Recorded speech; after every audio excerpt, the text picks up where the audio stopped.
Hold up.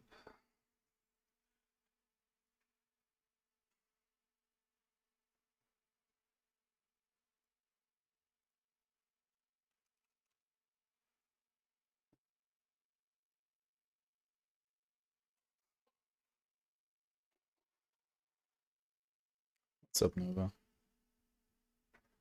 Yeah, I think afternoon technically, but whatever works. Let's see. Let's go with what am I looking for here. Riftbound.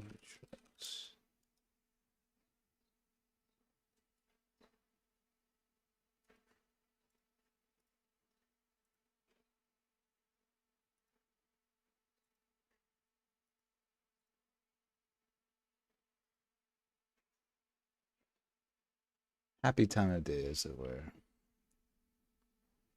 All right. Don't remember how much of this ended up actually getting recorded for my day one. Because I think it was off cam, or it was the backup cam against Conqueror. Oh no, was I main cam?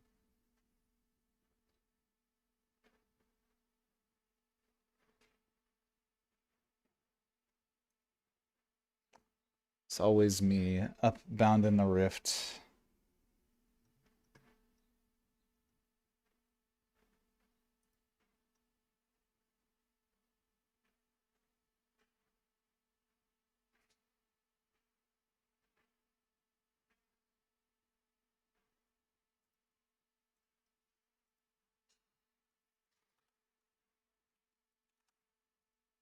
Let's see. Just getting some stuff prepped while people funnel in who want to hang out today. Probably won't be a super long stream.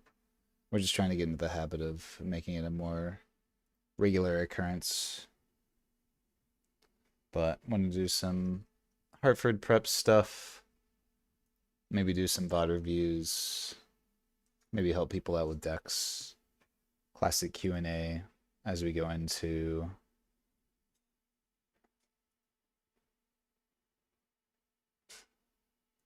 our new format, our new event rather, not new format.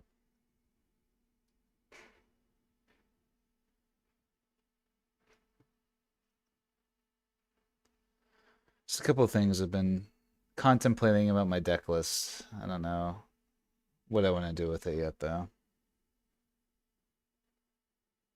What's up, everybody? Welcome, welcome. There's only like one change that I think I actively want to make with the list going into Hartford. But there's a couple other things I'm considering as well too, so that's at my cryptic. So that was one of the things that I was going to do today, and then so I've never actually done this, and this is kind of something I have to do anyways for, so I intend on writing some updates for the guide. So I'm going to show people kind of how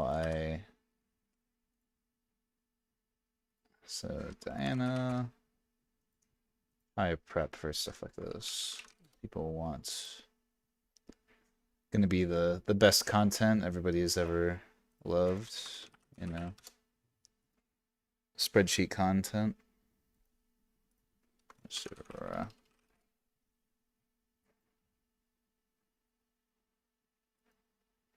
I'm surprised Victor really had that high of a play rate at this event. It's so crazy to me that Victor was the 5th most played legend. I feel like that won't be the case moving forward, but I mean, we had Rengars and Pikes. Such crazy play rates. It's insane. What a weird meta. How would I build? How do you feel your Azir matchup is? I feel like it's not that bad. I mean, I missed a turn one play in the finals, or in the final game. Granted, it was going first. and still would have won that game had I not been playing against God himself. But it's definitely not my favorite matchup. My only actual loss in Sydney was to Azir. My other loss was to Daniel, but I scooped to him, so we never actually played. But granted, he probably would have beat my ass because that matchup's not very good for set. But yeah. But that was part of what today was going to be, kind of doing a little bit of my own prep and then maybe helping some people out with their various preps that they want done. So we can go to Riftex maybe. Let's find some best of Kaisa lists.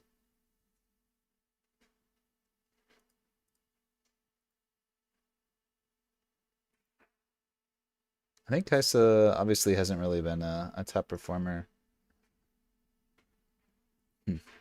Given the controversy, I don't know that I'd want to use the best of Kaisa list from Utrecht as the base point. I think Sydney had like a pretty good Kaisa record.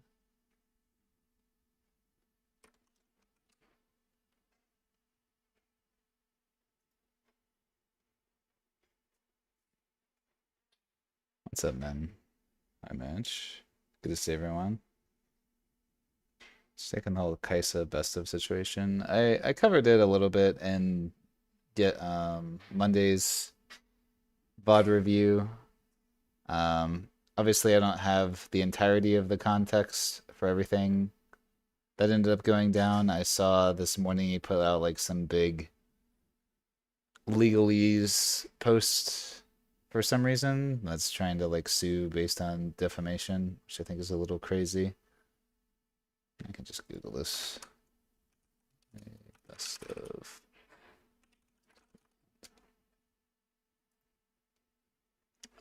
Which, you know, usually it's probably not a great solution if your inclination is to try and sue people based on defamation. Spies. One. There we go. Overall ranking 69. Nice. Darius is a little weird. I don't like Void Seeker. 2 student.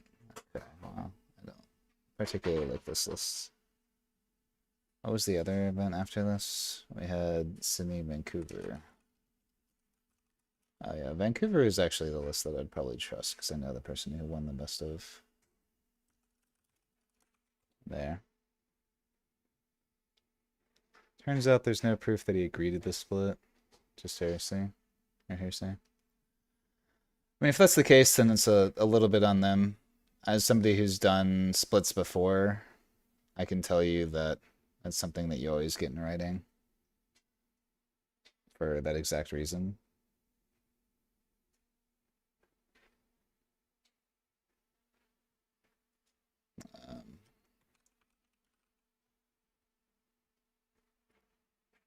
And if that is the case,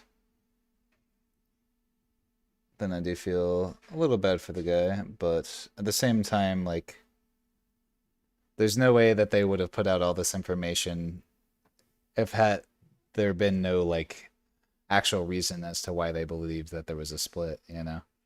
It was just one of those things where they all shook on it and didn't actually have people confirming it in text, and then afterwards, like, well, I didn't have it in writing, so I guess get fucked everybody, then, you know, that seems obviously kind of scummy, so. Yeah, Senzori is a good player. The only part I'm not entirely sure I agree with are the 2 Eclipse over smoke screens. And are we on Zon Slopping? We're not Zon Slopping, we're Star Springing. Interesting. I mean, I guess there's some cute stuff we can do with Star Spring. If we're, like, playing Forerunners on the Star Spring. I don't know if I like Star Spring. This is probably the closest list I would go for best of Kaisa, though, for whoever was asking about it. You can maybe make smoke screens over the Eclipse in the spot. I could also see going to Zon Warrens instead of Star Spring so that some of our useless cards in some matchups like Turn to Dust and Smites and stuff we can just pitch off. But yeah, I think Sin's always a good player, and I would trust him on his list. Frosty's also a pretty good player. True. Obviously, he was the solo undefeated in Atlanta, right? So I trust him on it. Oh yeah, I remember seeing you, Luck. You're one of the people who gave me a heart attack. I think I won that round. Yeah, I lost in at 8-0 to Alan, and then I won the next round and saw that you were just one match behind me. I was like, you'll never make it easy for me. Just give me my set and move on. Like, we all know what's gonna happen.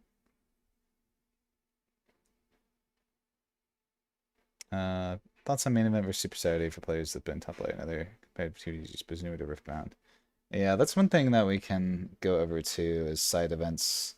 Now that we kind of got people, I can start with that. We have Hartford side events. Found. See if we have this posted somewhere. Surely. No. Okay. They post it somewhere, but I never remember where they actually post the... Oh, wait. Here we go. On UBS's site, maybe? Boom. Okay. Perfect. Singularity feels awful right now. I mean, there's some matchups where Singularity just solos. I would probably have some amount of Singularities in our list regardless, so the fact that we only have one here, you could maybe board some extra, but like, the issue with Singularity is that it's good in your good matchups and then bad in your bad ones. It's not Mr. Nov. My goat. Singu is a Diana breaker for sure, but that matchup's already like pretty good for you. You have enough kill spells to... Okay, this is the wrong one. You actually... It's Vancouver.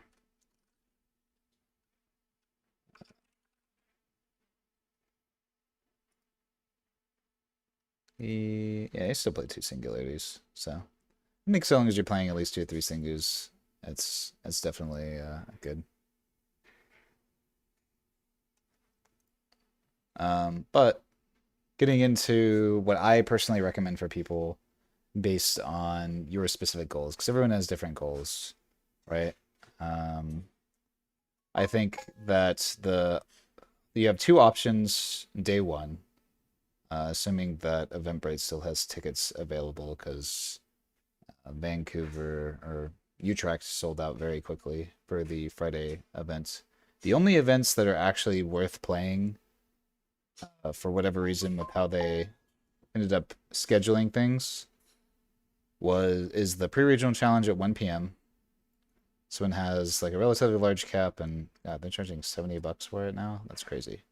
But essentially, if you go 4-0, then everybody just ends up taking a chop, and you and your opponent need 5 additional tickets in order to each get a medal card. Usually you can I usually just end up finding a friend who's like, give me 5, and I tell them to give me 5 tickets.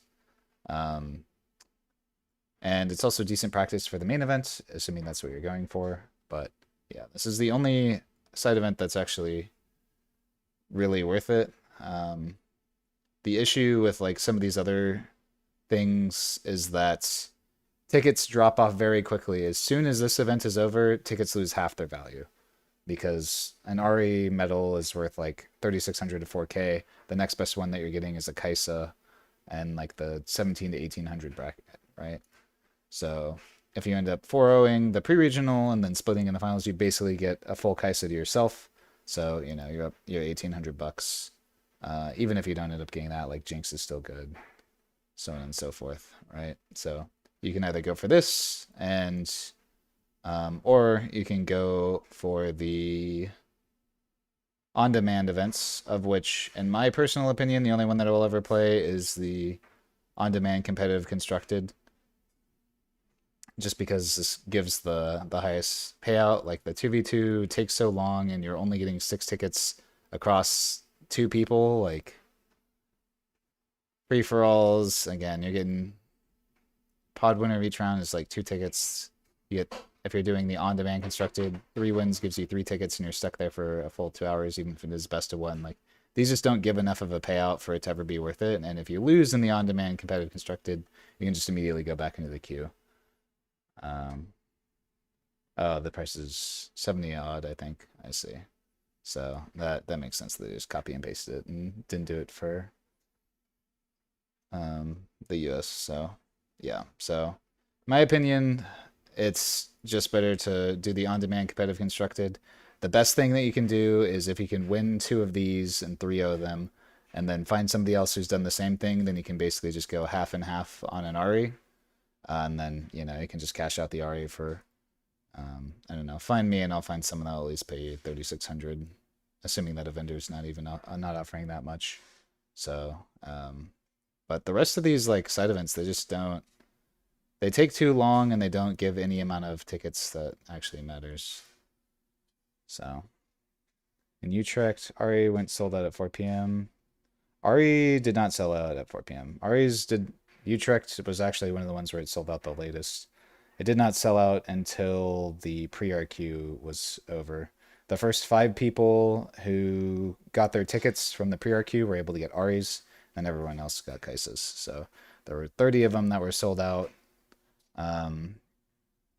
in the, like, what was it, 7 hours or something until the pre-RQ finished. Seeing as there's only 35 of them, and you know, there's a group of 4 of us, me and 3 of my teammates, that together got 2 Aries ourselves.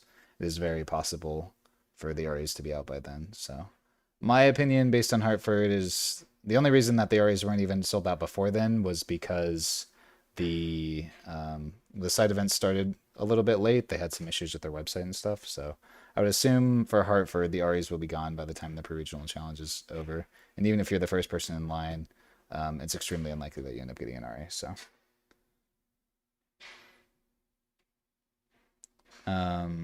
So yeah, that's the what to do on Friday. You can schedule for the Super Nexus night if you just want to have some fun.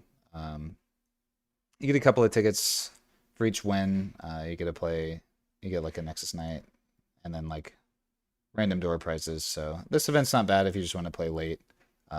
Be in there until like 11:30, but usually I'd recommend resting. Into the sign, open up. In a group of 2 competitive players and 1 newer guy, should we do pre-RQ or on-demand grind? So I would say it's kind of up to you. I can tell you that my group of 4 competitive players were able to get 2 Aries amongst the rest of us. Granted, I think we had to get a couple of tickets from some extra people. So I think the pre-RQ is the more consistent option. Just because even if you end up like not doing great, you're still walking away with some amount of tickets. If you end up 3-1, then you can just split with the person at 3-1 and then combine together to get a medal card. And then if you're getting like a Kaisa, then that's still like $900 a piece, right? Assuming that you sell it for like the traditional like 1,800. Kaisas historically we've been going for is kind of in that range. If you want to sell it out quickly, you might have to sell it for like 1,500 or something like that. But you know, somewhere in that range. So I think it's really up to you. I think both have their merits. The Aries definitely have a better, bigger ceiling in my mind. But the pre-regional challenges have always just been like a consistent sort of source of income for me to kind of pay for the trip. So I'm a little bit biased towards that just because it's also a lot less work. If you're going to be doing the side event grind, you have to be on top of it, trying to finish your maxes as quickly as possible, trying to get back in queue as quickly as possible, and also be looking around to see if other people are trading their tickets. I'll say in quotation marks. I don't think it's worth doing the whole like just buying out pods because they've been a little bit more so on the side of trying to police people who just all enter a pod and then, oh, everybody concedes to each other, and even then you're using 8 people to get 12 tickets. Like it just ends up being like very difficult for you to profit from that. I'm sure that you could maybe get an RE or two doing that if you're able to make it happen consistently. Then even then you're splitting it amongst 8 people. So is that really going to be worth more than the pre-regional challenge? Probably not. Then for Saturday, my recommendation has always been on the side of planning to do the Super Saturday plus Super Sunday. As we'll get to these, if you're just going for value, if the only thing that you care about is you don't care about the invite to the regional, you don't care about the clout or anything like that, historically the Super Saturday is just one of the better high value things that you can do. It ends up capping at 512, and then I mean you can tell even if you get top 32, then you're still typically by this point there's still some decent medals that you can get like a grand for or something like that. So top 32 and you get a grand minimum. If you end up top 8ing, then I think this chop, I can do the math here because they usually end up chopping top 8. So 432 plus 288 plus 216 plus 216 plus 288 plus 288 divided by 8. So it ends up being 216. Yeah, that's usually how the math ends up being, right? Everybody gets 216 tickets, which is 5 medals, assuming that you're able to find badges to claim them.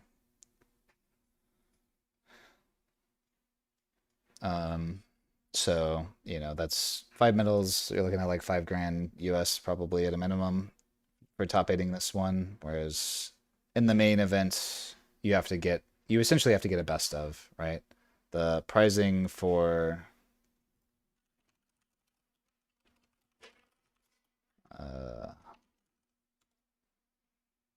this is the prize wall. I can just show the cash pricing. This is the first one. Okay, great. Oops. Just want to show it so it's here. Yeah, so we have the pricing here, but you have to top 64 to get a single medal card, and then you get your invite, which does have a lot of value, but the cash pricing that's given out is just non-existent, right? Top 8, you get anywhere from $1,000 to $3,000. I top forward and I get $1,500. This playmat, which is sitting over somewhere that I don't think is going to sell for pretty much anything. The promo here is not actually a top 8 promo, it's a top 64 promo, and it goes for like maybe $300 because of that. And then that's it in terms of pricing. The pricing for the main event is actually pretty terrible unless you get the winner's card. But as Manch pointed out, like the regional invite is potentially high value. We still don't really know what the pricing is going to be. So I think that that regional invite is potentially worth something. From my understanding and how we've seen things is they have been working on improving promos and pricing as things go on. So once we get later in the year and they get some more time to set it up, then I think that the pricing for the regional will be a lot higher and potentially be worth going. But you still have to actually top 64. So depending upon what your intention was to play in the main event, like if you're just going for the Jinx medal or whatever, then it's just a gamble, right? And you're obviously never going to get the top 64 invite from that. What's up, Capel?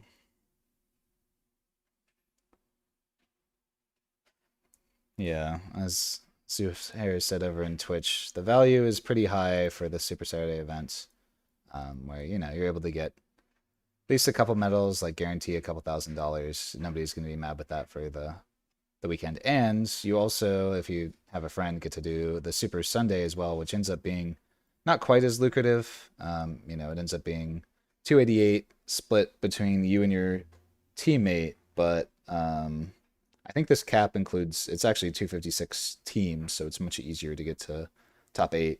You just play, apparently Yi Yasuo is what everyone is playing, so that's like the meta, is you just play Yi Yasuo and call it a day.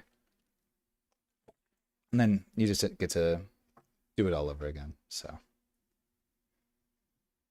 these are my recommendations for it. I do think that the side events are technically a little bit more consistent value, whereas the main event, like if you're again, this is just talking about monetary value. If you aren't going for a best of, then there's just no monetary value in the main event here. Um, you know, it's I got $2,000 from my top four. Nice. But at the end of the day, very small peanuts compared to getting uh, a couple of metal cards for top four. This is 5 metal cards. It's gonna be worth more than the $2,000 that I got paid out. All right. So yeah, that's my recommendations for the main event for those who are interested. Didn't someone say that yep, this is Hartford is actually the last event that we will have Origins metal cards. So no more Aries, no more Kaisas, no more Timos, no more Jinx. So that's why I think this is definitely going to be one of the better spots to do that. This is the first time that we're seeing these things rotate. So up until this point, these metal cards have had a very consistent price.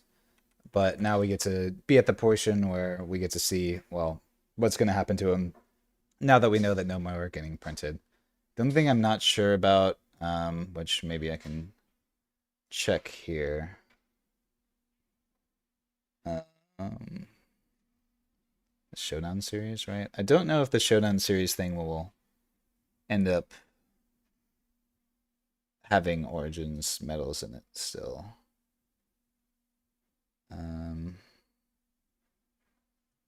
So yeah, you get standard plated legends for the best of finishers. I know. And here's like a list of some of them. So we have the PPG list events. From my understanding, Charlie's will also be on this. I think that's why they changed to July 18th instead of July 11th, so that they could get support from Riot, from my understanding. So I don't know if this will have all of them as best ofs, but I know at least these two obviously are still this set, being the PPG, the Excalibur, and then Charlie's. So assuming Charlie's got support. I know it's not on here, but I want to say that they maybe got support and they just forgot to put it on this list.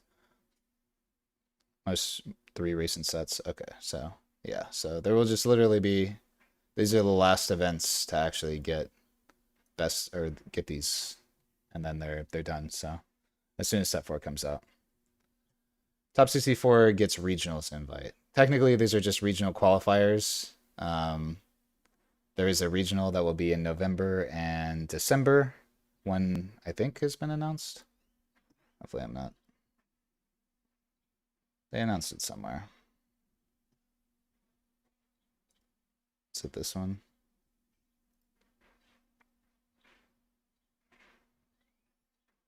They had it somewhere in one of their infographics that's like November, December. We don't have exact dates yet or where that they'll be. So, but yeah. There's a North America and a Europe regional championship. So you have 2 invites, then you can just let me move this camera on so I'm not looking at my side monitor the whole time.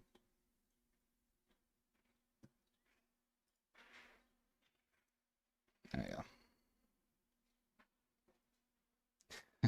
Yeah, I'm careful.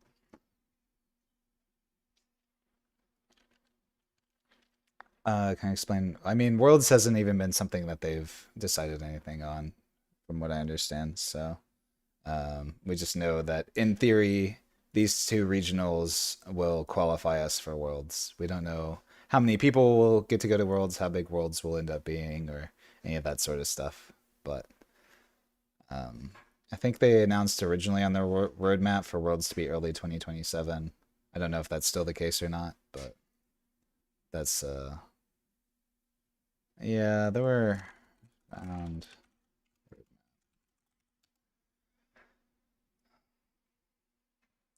I don't think.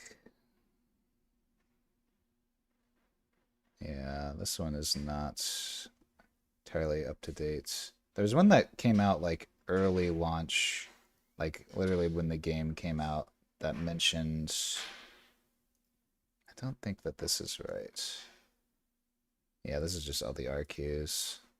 There was something that came out when the game was originally announced that mentioned that they want to do Worlds in 2027. So that's the current info that we're operating off of. So, any thoughts on best of Aurelia going Ross in his main deck? I did not see that. If so, then that explains a lot of why Aurelia wasn't doing super hot at this event. That seems psychotic. The Comeback King. Yeah. Random. I mean, I guess if you're trying to Traveling Merchant max, then it makes some level of sense. I just don't know if like random 6 might units are what this deck really needed, especially because we're like on 1 charm, 2 on guard in order to make this work. I don't think that you really need to reinvent the wheel when it comes to this Aurelia deck. To be honest, 2 Guardian Angel is just wild. So the fact that we're having to play so many of these bad cards in order to fit like what is not a ton of a payoff seems subpar to me. I don't think you gotta reinvent the wheel with Aurelia.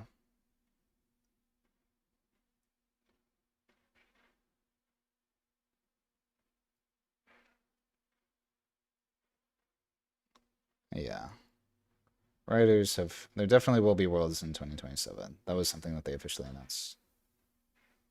Will you still win a medal set if you're a top set again in BRC? What is BRC?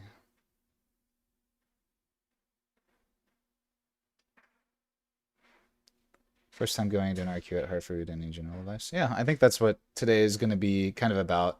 I have a little bit I want to do with my own deck list that I'll kind of show people through what I do, and I can do a little bit of work at the same time, just doing like how I prep for these events and such. When it comes to, especially because you know I make my own list for myself, so. What would you say the problem of Vex is in this meta? Vex is the same issue it's always had. Losing the die roll is terrible for you, so. If you win all your die rolls, then Vex is nuts, but, you know, as we saw based on Vex's win rate, it's just kind of bad all across the board, right? Just because you're going to win most of the games that you're going first, but not all of them, and then you're going to lose like all the games going second, so it's just terrible. Yeah, I messaged Daniel. He should be updating it over the course of this week. So, what are we doing with all the best of sets I've been holding? So I sold 2 of them just because my car like broke down, and I'm also actually moving back home. So kind of needed the money, and then 2 of them I actually submitted to Beckett yesterday to get graded. So I don't actually have any best of sets on me right now. We'll see what happens when they come back from Beckett. They just look pretty clean, so I want to get them graded and get them slabbed and go from there. So, will I be able to get the set guide updated for Hartford? Probably not. I'm gonna try and work on it later today, plus on the plane, but it'll most likely be a post Hartford thing, so it'll be available for everything past that. You lost 7 out of 8 die rolls in Atlanta? Yeah, that's rough. I think I won all but 1 die rolls day 1, the main event, so it was pretty lucky. I saw someone asking about LeBlanc into Yi. I think that's Yi's worst matchup is the Hook LeBlanc list, as you can tell based on the win rate. Essentially, all that you're trying to do into that deck, though, is you just eventually build an unbreakable board for them most of the time, where like the only theoretical break that they could have is like Guardian Angel plus Punch First plus First Mate, or I guess Zonia's plus Punch First plus First Mate in order to send a unit in multiple times and like duplicate their might. But even then, sometimes it's not going to be enough if you have like a Rift Herald with a Harness Dragon or something like that. So all that you want to do is just play back, play passive, build up your board, and then as soon as you're able to start duplicating stuff and start hooking them off, then typically the E deck won't be able to do anything. So. Do you ship it to Beckett? I want to grade my best of Aurelia. I shipped it to Beckett, and I mean, I can check my. Oh, I guess I probably shouldn't. I can't even do it on this browser. It's the wrong browser. I can check my tracking numbers to see if I should be paranoid or not, but yeah, I mean, I shipped it. You can do. I think there's sometimes they'll do in-person drop-off, but That's um that's just one of the things that I got to get over, I guess. So I insured it, so worst case if it gets lost, they'll at least pay me back some amount of money. Um, looks like okay, they're on their way. I told myself I was going to just keep checking the tracking numbers over and over because I know it's not going to update and as what I wanted to be until a little while. So, but yes, it's obviously pretty scary mailing it.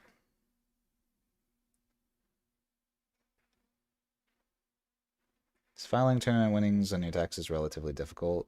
Not really. You just treat it as whatever income that you want compared to anything else. So,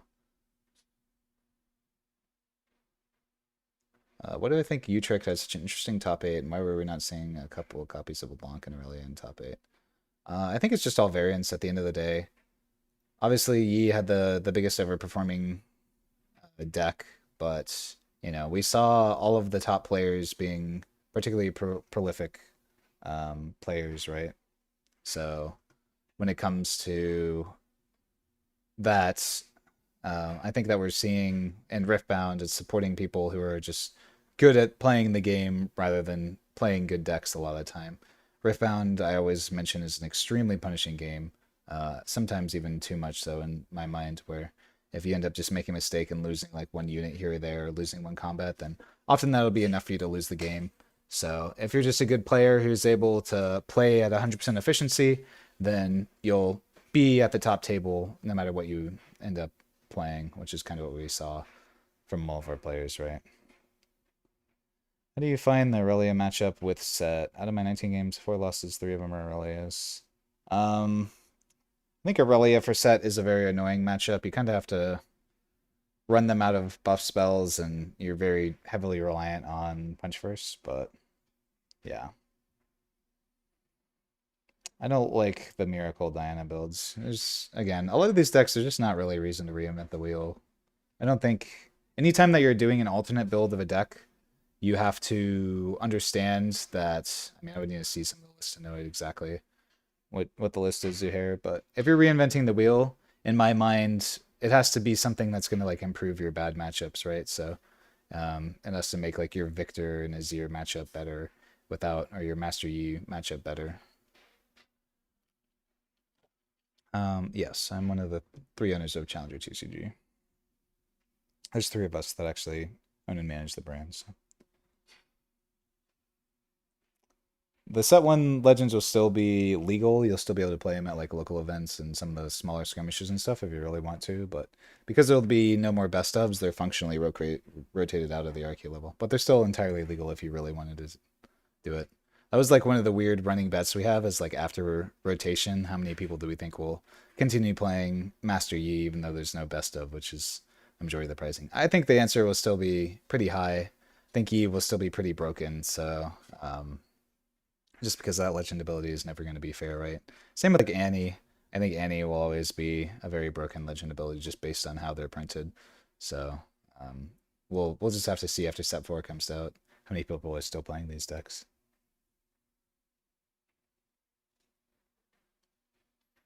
Oh,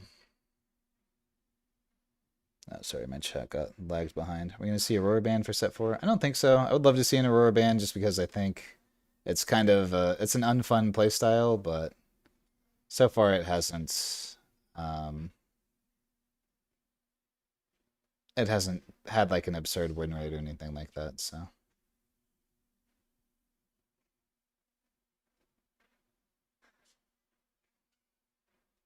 Is there anything you can do versus Aurora? I mean, every deck has some sort of answer to Aurora. I don't think there's any decks. You can kind of see across the board here with Aurora. There's no decks that just have like an unwinnable matchup into it. Apparently Lilia is bad into Aurora, which is surprising. But yeah, everything has a chance into Aurora. What I'm going to play with set out, no idea. Currently, I mean, I can tell you that Akali looks broken, so there's a good chance that I play her. But I also want to play the Chaos Order Legend because there's so many broken things that are in that color combination.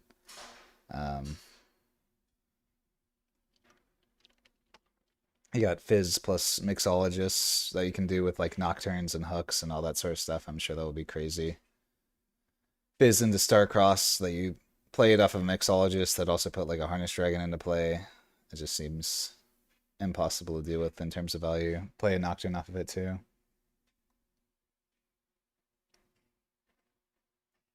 This is a proper method to shuffle.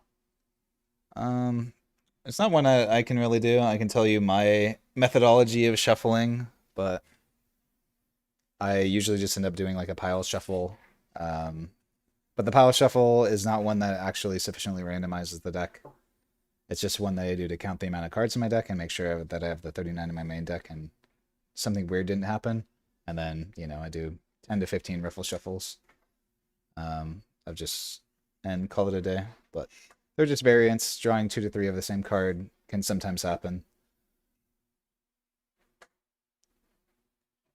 I played Flesh and Blood, Argent Saga, Battle Spirit Saga, Magic the Gathering, Dragon Ball Super. I think that's most of them.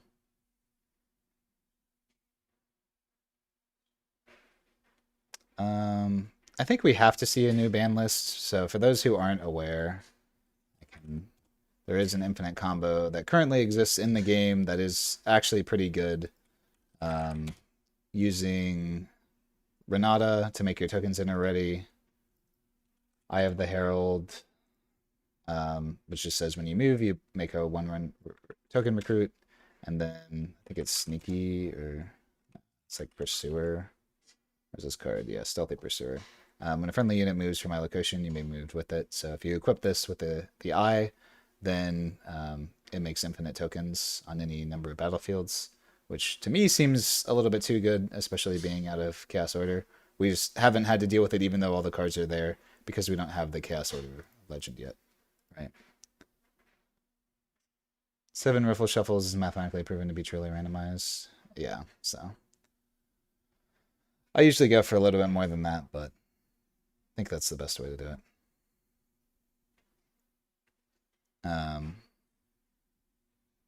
Oh, the new Bandai. We don't talk about other card games here. We're a Riftbound channel. I joke. We'll see what ends up being. Bandai has a history, and this is something I'll warn everybody of making a bunch of new card games and then kind of dumping the old ones and just being on a constant rotating cycle where card games will basically have a shelf life of maybe 3 to 4 years at most. I think One Piece has been a little bit of an outlier because it's been so popular and such, but you know, they just power creep all of their games constantly. So Bandai has a history of never making games with the intent for them to last forever. I think one of the things I like about Riftbound is they intend on there just being Riftbound and that's it for forever when it comes to this game. They're planning for years and years and years in the future. That's not been the case for Bandai games, right? So what Legend Tease do we think will be the purple yellow one? I don't actually know who will be purple yellow. We'll have to see. You think I mean, whenever people ask me can X deck make top, we had a Darius make top, a Hook Darius deck, which I don't know what Darius is. I mean, there weren't that many players, so it did have an overall 52% win rate, but yeah, I think any of these decks can make top at this point. Basically anything in our tier list that we've had that's B tier or above can make top, right? Will Vex be one of the ban cards? I mean, I don't think Vex has done anything too crazy to warrant it getting banned yet, but I do hate this card, and I hope that they never design cards like this again in the future. Sam's gonna play Kha'Zix at Hartford. I don't know why he keeps swapping around decks. He should just stick to one deck and win all the best ofs. That's what I do. Trying to find that matchup sheet. It's in our Discord and one of our community resources.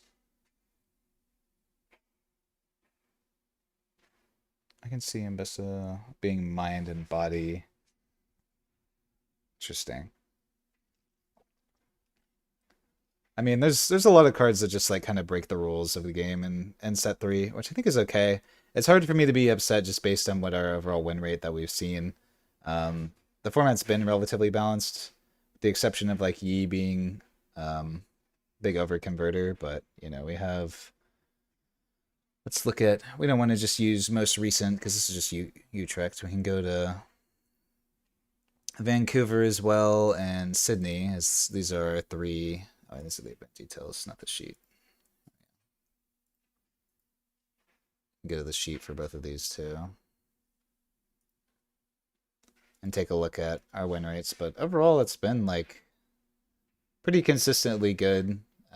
Obviously, Yi and Aurelia have been kind of outliers. Yi, Aurelia, Diana, very much so been outliers, but this is Vancouver and this is Sydney. So yeah, Aurelia and Yi actually both had the same win rate at about 56%. Utrecht Aurelia ended up dropping off a cliff, but I think it's just due to a bad Master Yi matchup, and Yi was just kind of everywhere here. So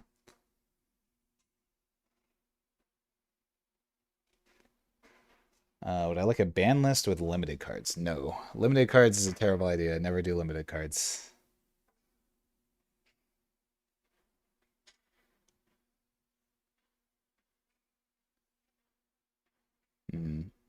I think it's difficult to say like how different a lot of these things are. People I think are a little bit too recency biased and results oriented. Where at the end of the day, like these tournaments are just one-off things, right? Where anything can happen. There's 2,000 people all playing random decks that could all have random matchups and just get extremely lucky in their matchups or winning the die roll in the right situation. There's so many different things that are impossible to understand how all the data ends up working. So I think the data here is to support whatever argument that we want, but I could spin arguments however I wanted based on the data, just based on how many different little things there are here in card games here or there. So I think a lot of it is just, you know, trying to see consistent trends over this, and, you know, being like, we saw Aurelia previously as the number one deck in both the two previous events and then it fell off a cliff here. But there's a couple of different reasons for that, right? Having a bad Yi matchup and Yi being the most prevalent deck by far, obviously, is one of the big ones. And also, it could just be that there were less good Aurelia players here, you know? So,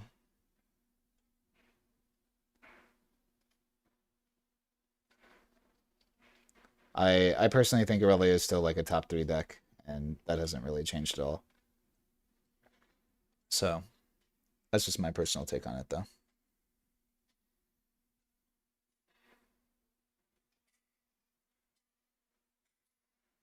The data app I post combines all three of those. Which uh which app is it, Ryan Jackson? There's so many different ones. Sorry, keeping track of everyone is difficult. I won two callings and Flesh and Blood. Actually, I got the trophy right here. I've been packing, so let me see if this will actually show. Oop. I don't know if they even do these anymore, but yeah, you can kind of see it. This is for winning the first calling in North America. And then I also won one in 2022, where I beat Tarek in the finals.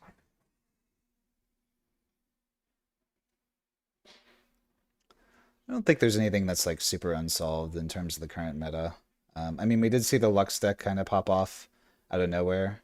I think it actually ended up having like one of the better win rates, 52%, still pretty good in this format. So, you know, anything's possible, but I just know that I haven't been super on the heavy on the brewing side. We're next on Speed Body Fury. Yeah, that makes sense.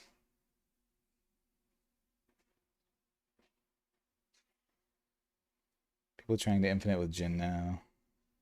Yeah, the Gymfinite's not that good.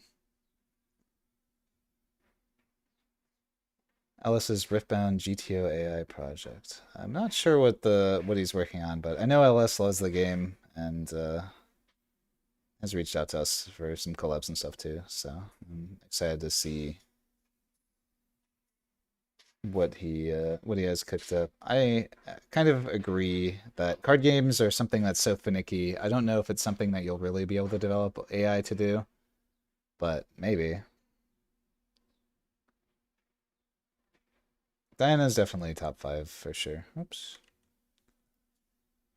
Her win rate is just consistently good at it enough across the board into pretty much everything, and she's only really bad into like such random decks like apparently Victor Azir and like Kaisa Ezreal. Like everything has some sort of bad matchups except for Master Yi, so um Master Yi's bad matchup I guess is like losing the die roll can sometimes be rough, but even that's not too bad. Yeah, all three of the best of Luxes were on the infinite combo, so that's why we actually see Lux having a positive win rate here, and then I'm sure if I look, yeah, 44% win rate here, and maybe less here. There's Lux. My blind. Yeah, 38% win rate in Sydney. Crazy.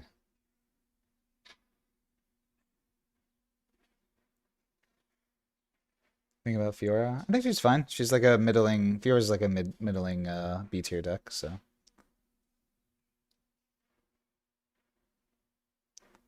you think the Frigid Jewel Diana is the best Diana deck versus Yi meta? I don't think so. I mean, I would just honestly go with Diwali and Allen's lists. Both of them ended up playing the same lists, and obviously did well for them. So they were on Jewel for a little bit, but I don't think it's necessary these days. Jewel just feels very strange to me in a lot of situations. So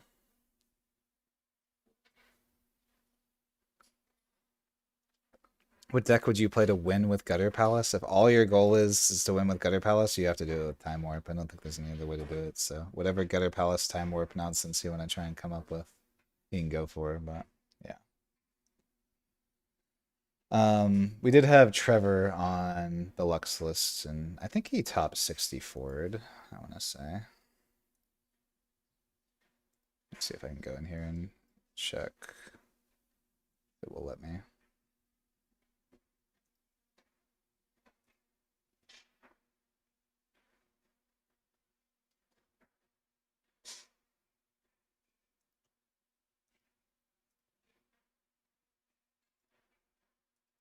Surely.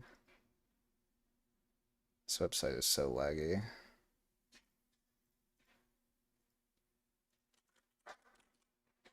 Who did Trevor end up? Yeah, Trevor got 59th on Lux combo. So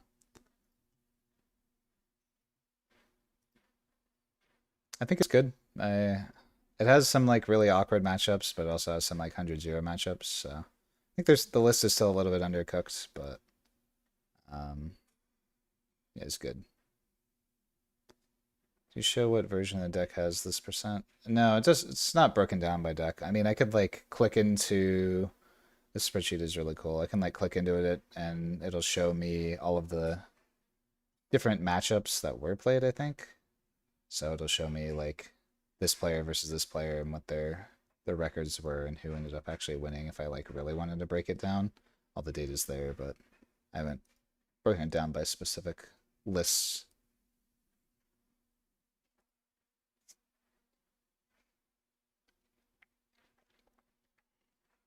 Win rate per round is cool. Yeah, that's something I always talk about too when it comes to these RQs for that's I guess kind of become the name of this stream is for everybody who's like this is their first RQ for Hartford to understand what to expect. Is earlier into the rounds, that's when you're going to be playing some of these bottom decks that still exist, right? But these are the decks that are also more likely to end up losing early.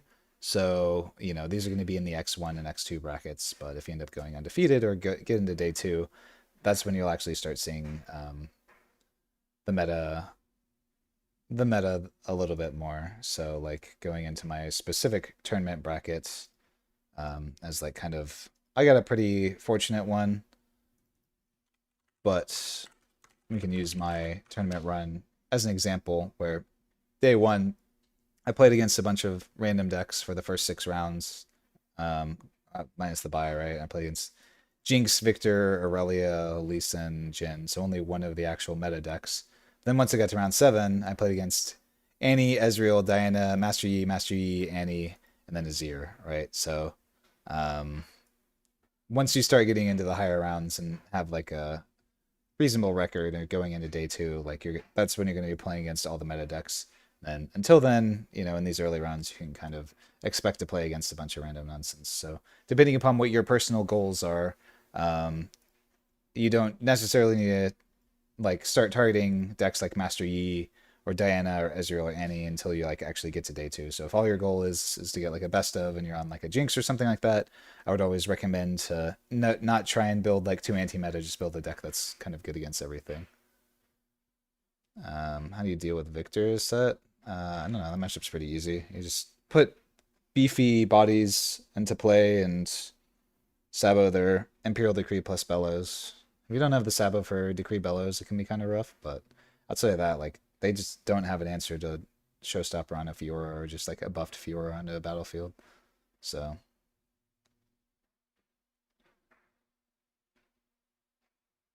do you feel it's better to play safer because it's hard to come back if you get punished fall behind? So the one of the things that I always mention to all the people that ask, and a general coaching thing, is that you, based on your position in the game, you want to either minimize or maximize risks. If you're ahead in a game, then you want to minimize risks. If you're behind in the game, then you want to maximize risks, because that's the only way for you to catch up. But if you're ahead in Riftbound, then there's no reason for you to take risks. But if you're behind, then you want to be taking infinite risks, right? Because that's the only way for you to catch up. So.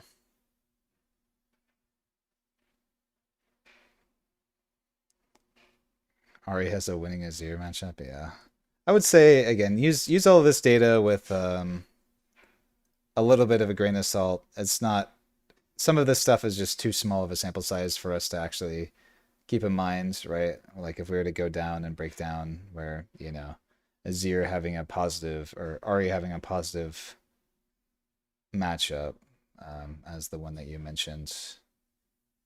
Uh, it's only 7 matches that actually ended up getting played, and then if we look at the actual records, these were all played on day 1. So at a higher level, it's hard to make the argument that that's the case, right? Enjoy the World Cup, Manch. I appreciate you as always.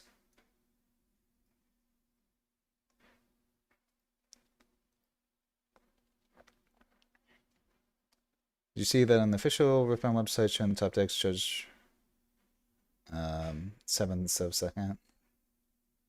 Yeah. I think it just checks based on like what your standings were at the time. That's why I technically got 3rd, not 4th, because I had higher standings than Diwali. So yeah, I'm not just a top 4. I was 3rd place at RQ Utrecht. So make sure to put some respect on my name.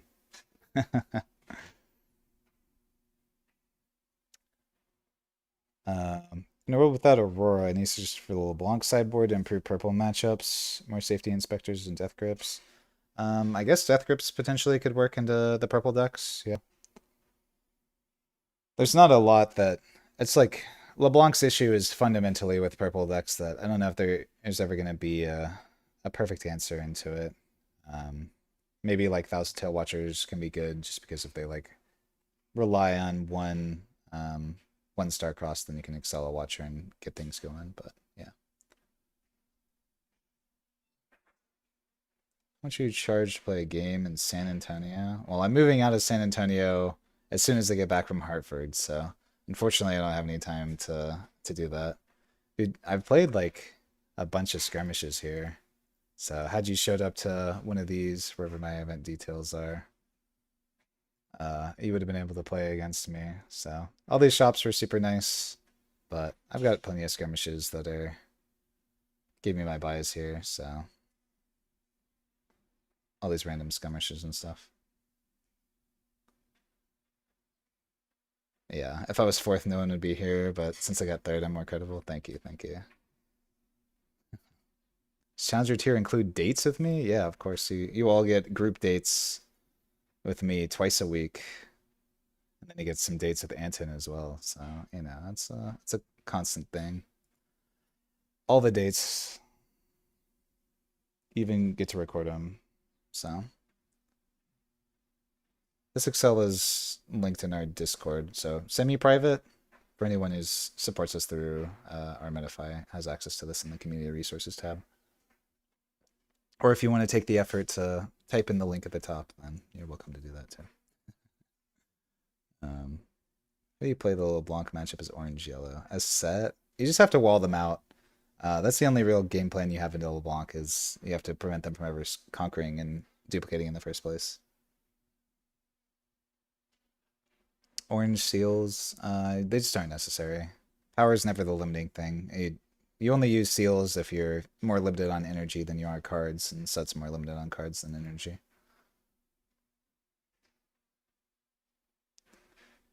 This is an interesting topic of conversation. I can kind of rant about for a little bit while things ramp up. I think set 4 will have too much broken stuff with the opposite domains being allowed now. I think it might be just because we're dealing with a lot of combinations that previously were not possible. Granted, there were only 3 of them, but I think the Chaos Order combination is very broken for the multiple reasons, specifically baited hook with, I mean, just with what we currently have, right? We can baited hook. If we baited hook onto a mixologist, we can play a fizz off of the mixologist from grave, which will play a star-cross, while also playing nocturnes off of the baited hook that we ended up revealing, and then, you know, go off from there. So, and that doesn't even include playing the unit off of the baited hook from sacking the mixologist. Granted, this takes like 1,000,000 power, so whether this will be feasible or not is another thing. And then obviously there's infinite combo, so I think that having these color combinations will be interesting, but I do think that the game in general is a little bit better balanced based on the idea that any card can work with another card in another color combination, just from like a design perspective. So, you know, not having to worry about the combination of red com for the first 3 sets is fine, but now we have to worry about the every possible combination, which I think will help with card design to make things a little bit more fair and balanced. So, is that actually underrated in the meta? Do you screw the numbers? Listen. I've had my tier list forever. Let me see if I can. Everybody loves tier lists, so we can pull this up. Hopefully this still is all here. Yeah, my tier list is not the only thing that in my mind changed is probably like this. So, but this has basically been my take on. Oh wait, this is a little dated actually. Something like this, right? Maybe this deck hasn't super performed. But yeah, for me, I even still think these decks are like maybe they deserve to get bumped up to like B tier at this point. I can bump this down. Sure. I don't know why Timo was up there. Something like this, give or take, right? But even like some of these cards, we had a Jin top 60 forward of all things, a deck all the way down here. We've seen Jinx's top 64 all the time. This is actually probably there. Now it looks prettier. I do think Draven is A tier. But, you know, the whole point of all this is just to give like a relative understanding of where these decks are in relation to each other, right? In terms of overall power level. So this is all just like arbitrary, you know, if it's probably like one of my personal opinion, probably like this tiered up here at the top or something. So, you know, people get very defensive about things in specific slots, but you know, even some of these things are like top of C to bottom of B tier have made it all the way to the finals, right? All of these decks here at the bottom of B have made top 8, and even like Volibear hasn't yet. Granted, Anton should have made top 8. He just got screwed based on getting the pair down or whatever. But yeah, that's where I'm personally at with all these different legends. Maybe Pike's a little better than some of these. But yes, Draven is in fact nuts if Aurora isn't here. Draven just doesn't have a good Aurora matchup, but we've just seen it based on like the consistent win rate of Draven across the board, right? Like that deck's just crazy. What are you even talking about here? It's just like super underplayed, but always has a really good win rate. Has a good. It's one of the few decks that actually has a winning Master Yi matchup. Stein matchup and Aurelia matchup are like iffy, but then it's very very good in everything else. So yeah, just an overall good deck. Will there be an Ivern tier once Garen rotates out? That is a good question, because once there's no reason to play Garen, no one will ever play this legend again, right? So there'll be the rotated out tier list of like Jinx, there'll never be a reason to play again. Leona, Lee Sin, there's no reason to ever play these legends again, which will be sad. So I think maybe it will become Ivern tier. We can put all of our friends down here in Ivern tier. Or maybe what we'll do is we'll just keep it as Garen tier in name, and then there'll be no Garen in there. Garen can be promoted up to middle card side quest. I'll have Ivern hang out in Garen tier for me. Draven is in fact a gatekeeper of bad decks for sure. I mean, it's also just like the aggressive decks too. There's so much stuff that Draven just shuts down, but I think we're very fortunate that we're in the timeline where Draven just dominated all of set 2, so nobody wants to play him anymore. He's like the old Toy Story meme where we don't want to play with him anymore. So, what can you do? Leona can get good support. I think it's just there's just so many of these legends that just are like when you read like the Aurelia legends, right? And these is the thing that stays in play and kind of defines what your deck does. Or you even read like I always say that Set is like probably a top 3, top 5 legend just in the game period, just based on how powerful this ability is. Even if he isn't like a top 3 or top 5 deck in my mind, the legend ability is like a top 3, top 5 legend of all time.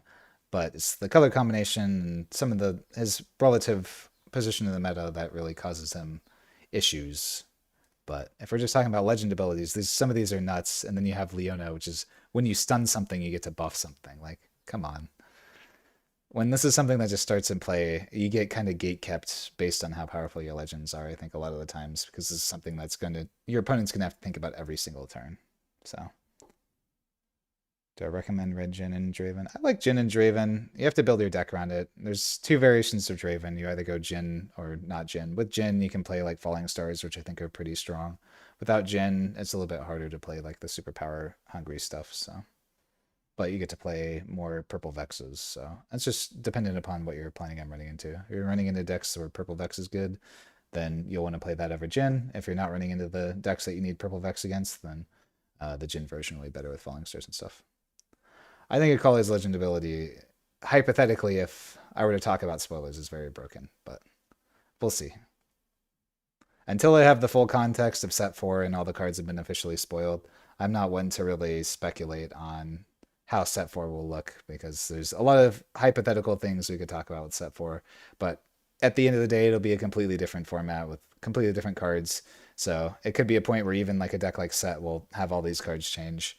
And if, in theory, like every card from Set 4 is stronger. So at that point, we're playing a completely different game. So maybe the game that we'll be playing in Set 4 will just look different. I can say that it'd probably be very strong right now, but will it be strong in Set 4? Who knows? I do love the Ninja Waifu, though, so there's a chance that we end up going for the Ninja Waifu. I don't think Riot will make support for legends that rotate.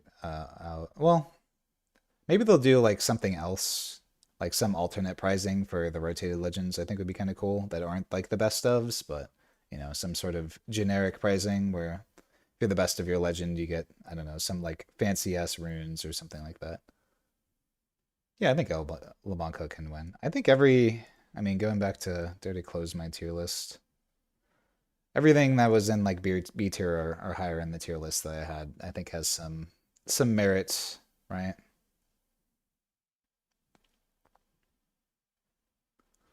Control Pike is the correct archetype. It's hard to say. At the end of the day, one thing I'll always like talk about, and this applies to every deck, no matter what legend that you choose, is if you have 2 variations of your deck, the only thing that warrants one of them being better than the other is just based on what your specific matchups are and what you play into, right? So if the Control Pike version is going to be much better into like Diana, for example, than much worse into Aurelia. So if you're running into more Dianas than you are Aurelias, then the control version is going to be player, and if you're running into more Aurelias than Dianas, then the aggressive version is going to be it's going to be better, right? So it's all always relative based on what you expect the meta to be and what your matchup spread ends up being. So, um, but at the end of the day, I'd trust Russum on it. He seems to be the Pike guy. So I think when it comes to like various legend representation, we saw, Victor down here at like what, the 12th most popular here. Where was Victor? Victor was still relatively popular in Sydney. So um, it's just a difference of how people play the game. I think it's one thing that's really cool about Riftbound is that EU plays differently than North America, then plays differently than China, which plays different than C. Like all these different regions have their different metas for at least on the competitive players side. So it's going to be pretty difficult to fully predict like what the overall play rate will be on it. We saw Master Yi was extremely popular over in EU and was the second most popular deck in everywhere else. But Aurelia was the most popular um, in both Vancouver and Sydney. So I would expect for Hartford, just for people that are trying to prep for the meta, just because Vancouver is closest, I would expect a meta very similar to Vancouver's in terms of overall play rate. So if you're looking for like what to expect of the specific meta, these are probably the numbers that I would go off of, just because it's still in North America. So traveling from Vancouver to Hartford is probably a little bit easier. So even though Utrecht was the most recent event, I would expect the Vancouver numbers to be a little bit closer to what we're expecting this weekend. So can we assume no PGE on Barcelona onwards because no best of? I think that people will still play PGE just because when you're playing, like, from talking to people who play this game, the people that end up playing these top decks, like Master Yi, Diana, Aurelia, I haven't really talked to anybody who's like played Diana and been like, oh yeah, I'm planning on snatching the best of from either Diwali or Alan, right? Like that's usually been pretty rare. They're just like, I want my top 64 invite and I want to do as best as possible. And if I get the best of, then great, but that's not my primary goal, right? And I think that's going to be the case for most of the people that are playing these best of decks. So if Master Yi continues to be as dominant as it is currently going into set four, I would still expect to see a decent amount of people playing Master Yi, just because if it's like the best deck, then that's one of the things people want to play. So, but yeah, so let's say don't get too obsessed with the numbers when it comes to all this. At the end of the day, your matchup spreads are gonna look completely different at every event. I mean, we can use myself as an example where I think I would have been in a much worse position if I made my tournaments. Are these? Oh, this is the main thing. Hopefully, I can edit this. Yeah, okay. But the overall play rates have not changed dramatically, and I can tell you that my tournament runs have been drastically different. Um, okay, this one I can't. Let me make a copy of this. Have been, yeah, they've been wildly different. So you can see from Vancouver being one of the events that I bought the most. I played against 3 Vexes in a row. I lost in the first few rounds because these matchups are terrible for me. So, that ended up happening. And then over in Vancouver, I did not play against a single Vex. And ended up playing against a bunch of the. It's just not working. Okay, or in Sydney rather.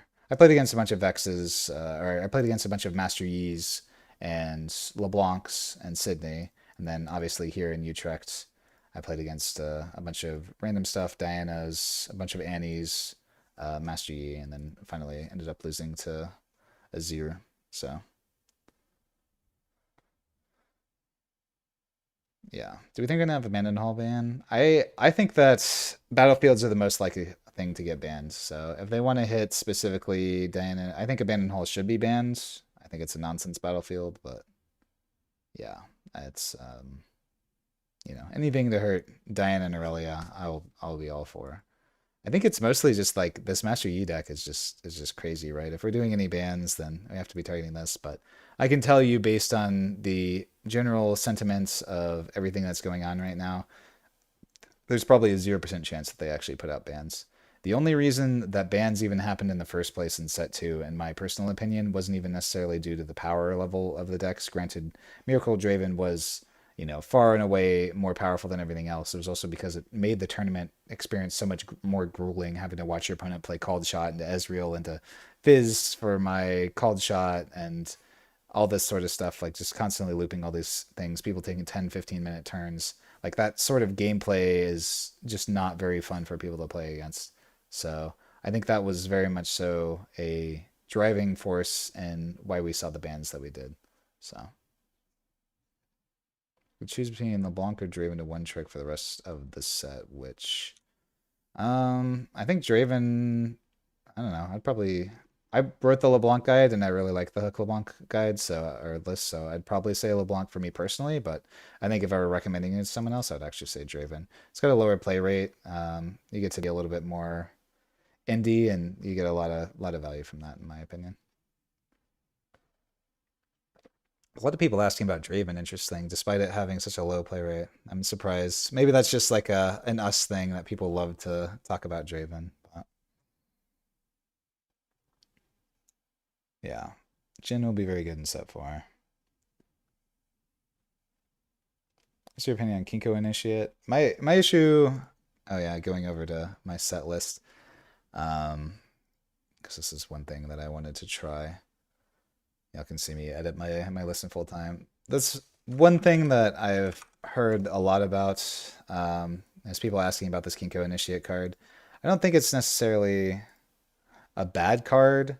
I just don't think it's really ever done anything that I've wanted it to, in this list. Where like I'm sure it triggers a lot of the time, and worst case it's a cantrip, but my energy costs end up usually being like so limited in what I can actually do that I've never wanted to just like take a turn off um, to just like play a 3 might unit. And my deck, the way that I'm built, is about like utilizing my one big unit and putting all of my resources into this. So just having like the extra 3 might unit just doesn't really do anything for me, a lot of the times. So I don't know. There's a world in which Ginkgo Initiate is good in this list, and I was supposed to find room for it, but I just don't even know where that is. So, but there was one change that I wanted to make just based on how things have gone so far, and I haven't really figured out what I wanted to do yet on my list, but people can live see me update it. The one card that has been an underperformer for me so far is Hidden Blade. I've like never wanted to play this card ever. Um, I've kept it around just because it is like such a universal card that it just feels nice to have access to. But I think I'm gimping myself by playing it, and it probably should just be a third challenge. So I think this is what I'll try, um, moving forward. The most awkward part about this, I guess, outside of Vi, is that we our only order spending things is actually now Set and Vi. So I wish I could play more body runes because I do sometimes get held up on body runes just based on how the things in my order and my deck end up being. But I think this is one of the changes I'm going to make. Hidden Blade, the only time it's ever came up was against like an Aurora deck where I Hidden Bladed my own guy, but giving my opponent two more cards every time just feels so bad. I feel like I never win the game, and wish I Hidden Blade my opponent's units, but um, it being a catch-all is also kind of a nice, but it's just never ended up being the case that I've needed it. So whereas challenge I think has always been very strong for me. So, but I think that's the only real change that I necessarily wanted. The only other thing that I was thinking about for Hartford, since was Vi's always been a house for me. So right now I'm on 3 Rengar, 1 Vi. It could be correct to go like 2-2, as both have come up in various situations where I've needed, where one have been better than the other. It's really hard to say like what the balance is on these. One of the benefits I would have by going 2-2 would I could free up the extra slot in the sideboard, and then I could play a third Lucian, which would be kind of nice, um, just to help with the going second games. But um, yeah, that's really about it. So, any thoughts on Orin? Yeah, no, not really. No. The metal decks are metal decks.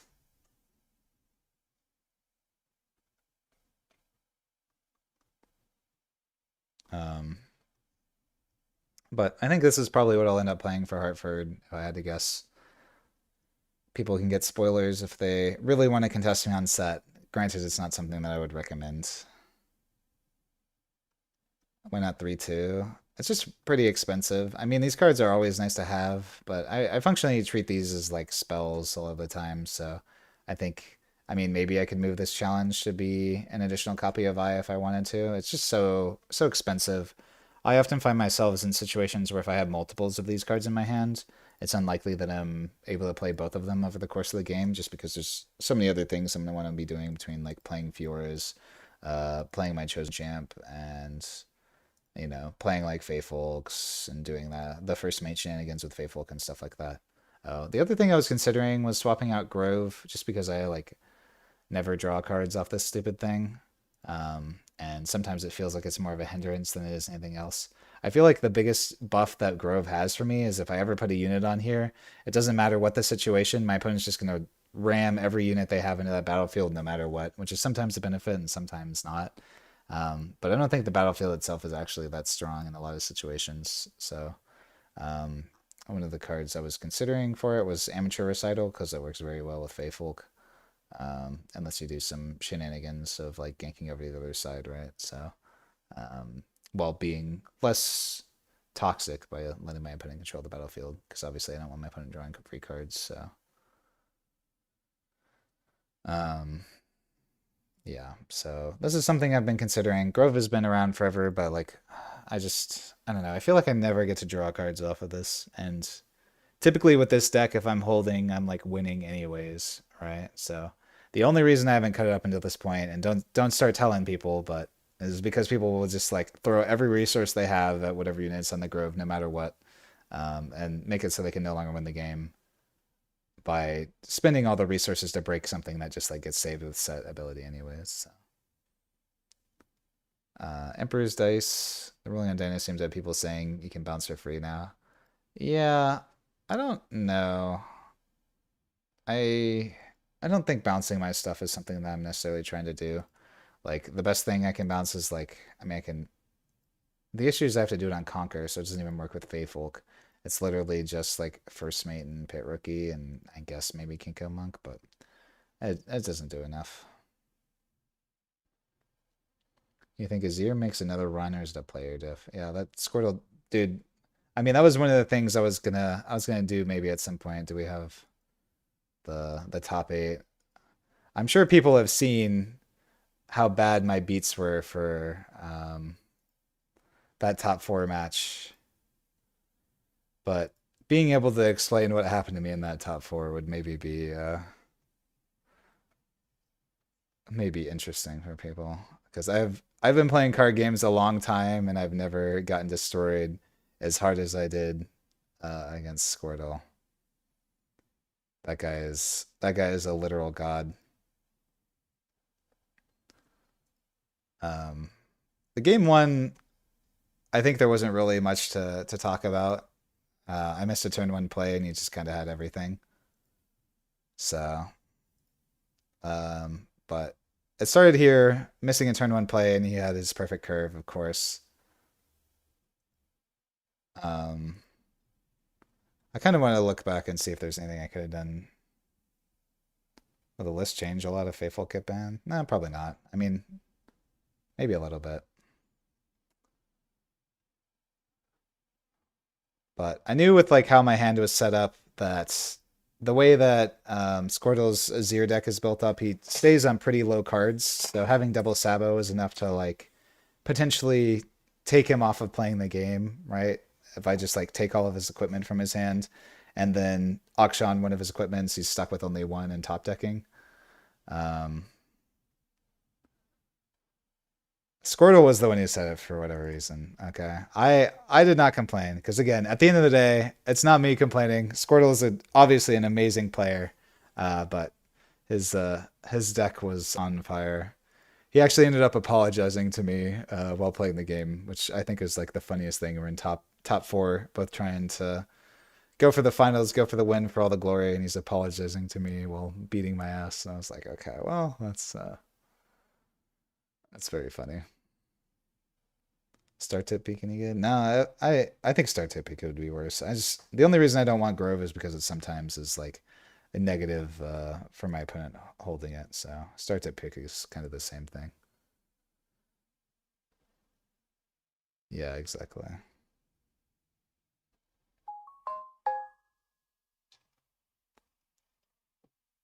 Um, so yeah, we ended up taking a turn off to just develop, which I think was fine. Oh wait, he charmed my set. That was his. Oh my god, I didn't even realize the charm off the top was his second charm too. I forgot about that.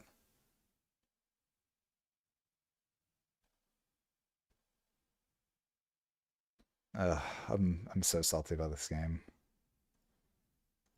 But yeah, he had the charm. He had the charm for my set, and I knew that was a possibility. But I was like, okay, well, at least he gets his one of his two charms out of it. This was like the big turn that really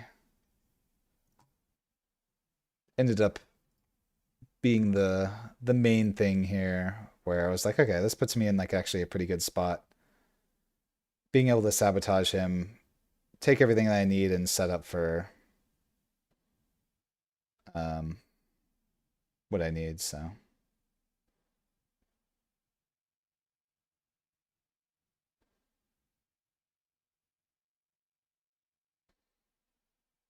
yeah, so I did this because I wanted him to use the death grip because I was going to play this sabotage anyways. So this just let me see perfect information. Um, he plays the on guard to keep his unit around, which makes sense. And this is the beginning of the end. What otherwise looks like a very demanding position. This is where everything went downhill. So how many best ofs? I have four sets. Those are the only best ofs I had. I top forward on Draven once, but that was the one that Sam won. So yeah. So just to get this is my therapy for everybody as I can explain what happened to me. So he draws return, he draws brutalizer, which I think is his best possible draw. I believe this is the brutalizer draw. Yes, he draws brutalizer, which is his best possible draw because it's his best equipment that he's able to play. That also allows him to arise for two. That's why you can see my hand in my head. I was like, okay, yeah. He even said himself, I was like, oh, that's my best possible draw. And I'm like, yep, he sure is. So because he draws exactly brutalizer, he's able to trade for my auction here. Um, if it was any other equipment in his deck, he would not have been able to make that play. What does he run to auction? It's just a good card um, in general. So then I'm like, okay, whatever. I have the arena bar. The thing I ended up thinking for a while on was if I want to draw the card off the seat, which maybe wasn't necessary. But yeah, so we can count one perfect draw step here. If only I had access to riposte, yeah, that'd be nice. He ends up thinking here for a while, I know, about if he wants to accelerate his auction in, which I think at this point I'm just like under the understanding that I just need to run him out of resources by using my arena bar over and over again. Essentially, he's good at breaking, but I'm better at breaking, and I get to keep something in the back. So, but I operate under the assumption that like from this spot, assuming he draws a blank, which even I think most equipment from this spot are considered blanks in my mind. Um, if he has to accelerate the bird in over my grove, then I'm able to kill it. But he draws a death grip, which is two perfect draw steps in a row. This is the only way that he's able to make this line, by the way, because otherwise his token would just trade for the auction. Um, so he then equips, trades, and then he charms me. So three draw steps in a row. You can see his shit-eating grin here. This is where he said, "I'm sorry." He literally had to have this exact combination of three cards in a row for this to even be. You can see my face too, where I'm just like, "What am I supposed to do, man?" Um, that's how it goes. So, yeah. And then, yeah, from here, uh, from here, there's nothing I can do. So, yeah, I knew that I'd lost the game at this point. So that was how we got knocked out of top four. So, so very funny. There's my therapy. But like I said, no bad blood. Squirtle's a fantastic player. Super cool dude too. So, um, yeah, but I did get absolutely destroyed. Funny how I didn't get tilted. I mean, I got tilted a little bit just because I want to play for the glory too, but I think one of the benefits that Riftbound has for me, and something that I always will tell people too, is that right now I'm in a position where I know I'm not playing the best deck. I'm not going for the win. And I think that's given me a lot a lot more confidence in playing my game when I have my list here because, the only thing I'm looking for is my best of sets. Right. So as soon as I've locked that in and guaranteed it, then like all the pressure is kind of off. Obviously, I would love a win. The best of prizing or the winner's card would be super cool. And I do think I'm one of the best players who doesn't have a win, right? So it would be nice to be able to lock that in at some point in time. But at the same time, you know, there's some things where I can tell you that there are players that put themselves in positions. Talking to Prismat, for example, the match that he lost against me, um, one of these, whichever one it ends up being, where he lost, where I missed a turn one play.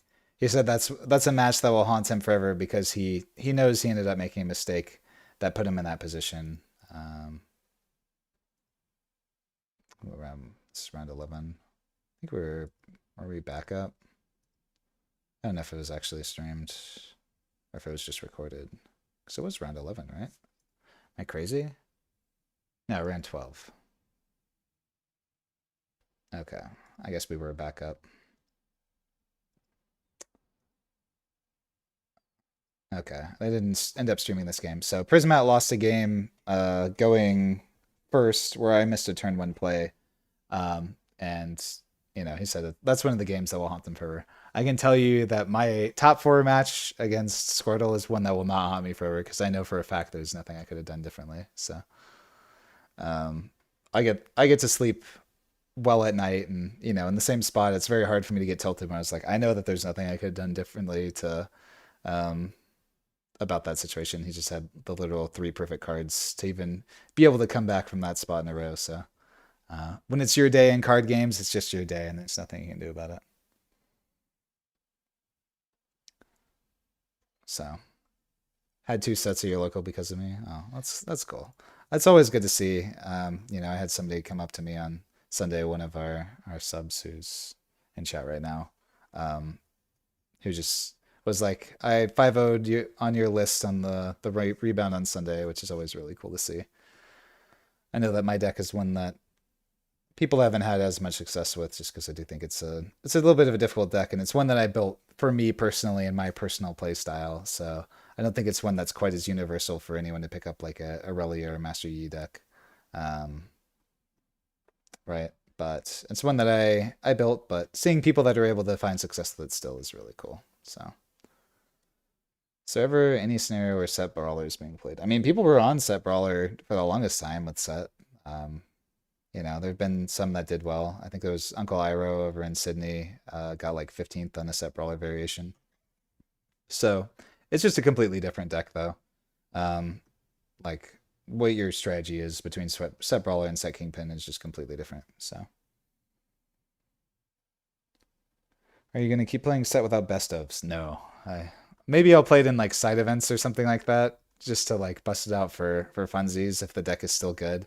But I can tell you without best ofs, set's going on the shelf. So maybe that'll be my excuse in set four to try and play whatever I think the best deck is and go for my win finally at one of these events, whether it be Singapore or Spain or LA. So why don't I play Sacrifice? The purpose of Sacrifice in the Brawler variation is that you're able to conquer and then use the Sacrifice to ramp plus rebuff and immediately untap your legends, so it just ends up being like a flash that also draws you 2 cards when you have Brawler, which is obviously super strong. But out of Kingpin, it's kind of the opposite, where I want my guy to die in combat, typically because I'm going to kill some amount of units while it goes out. So I think it's just not necessary in this variation because I'm trying to break things or kill as many things as possible on it. It like there are some matchups where it theoretically would be good, but yeah, they're too few and far between for me to just main it. I feel like the matchup between Victor and Vex Legend is. I feel like Victor gets shut down pretty hard by Vex Apathetic. I mean, the Victor deck typically doesn't play too much in terms of Accelerate. The exception of like Thousand Tail Watcher and Xin I think are the only Accelerate units the deck plays. So, um, the Victor deck typically kills stuff with like Imperial Decrees and Singularities and stuff like that, which Vex does not stop with the exception of Deflect. So, I think it's probably fine. What would I be playing on set 3 if it wasn't for best ofs? Ooh, that's a good question. I don't know if that's one that I've approached yet. If there was no best ofs and this was like any other game, that's interesting. I think Diana is probably one of the decks that has the highest skill expression. I think it'd probably be Diana or Azir, just based on what my personal play patterns are. I very much so am anti playing the most simple deck and the best deck. So I think that's part of the reason why Master Yi is kind of on the outs for me. I think LeBlanc is another contender. At my skirmishes, I played LeBlanc, but that's partially just because I just had all the cards for LeBlanc. So that was like the best deck I had that I could play. So it'd probably be one of those three. LeBlanc is just kind of near and dear to my heart because I wrote the guide for it, and obviously it's been the best of LeBlanc 3 times in a row on my exact list. So that obviously brings some joy to me. I think Azir is definitely broken. Apparently, it has a bad Yi PG matchup. I'm curious if that's true. Let's see. Oh no, okay. Squirtle beat 4 PGs, so I don't know if it's necessarily true, including some good ones that went like 11-2, obviously 10-2-1 here, so yeah. Maybe I would just play Azir. Squirtle is right, that deck's just broken, so. I think LeBlanc has figured out. I think LeBlanc has figured out for the most part. You can like make some. I think Daniel was trying like without Rift Heralds and Thousand Tail Watchers or something like that. But I think at the end of the day, like it's not really gonna drastically change too much. Um, I think we've kind of proven that the hook variation is really the only option to play it. So, do I think Baron Nashor is a good card? I think it's an okay card.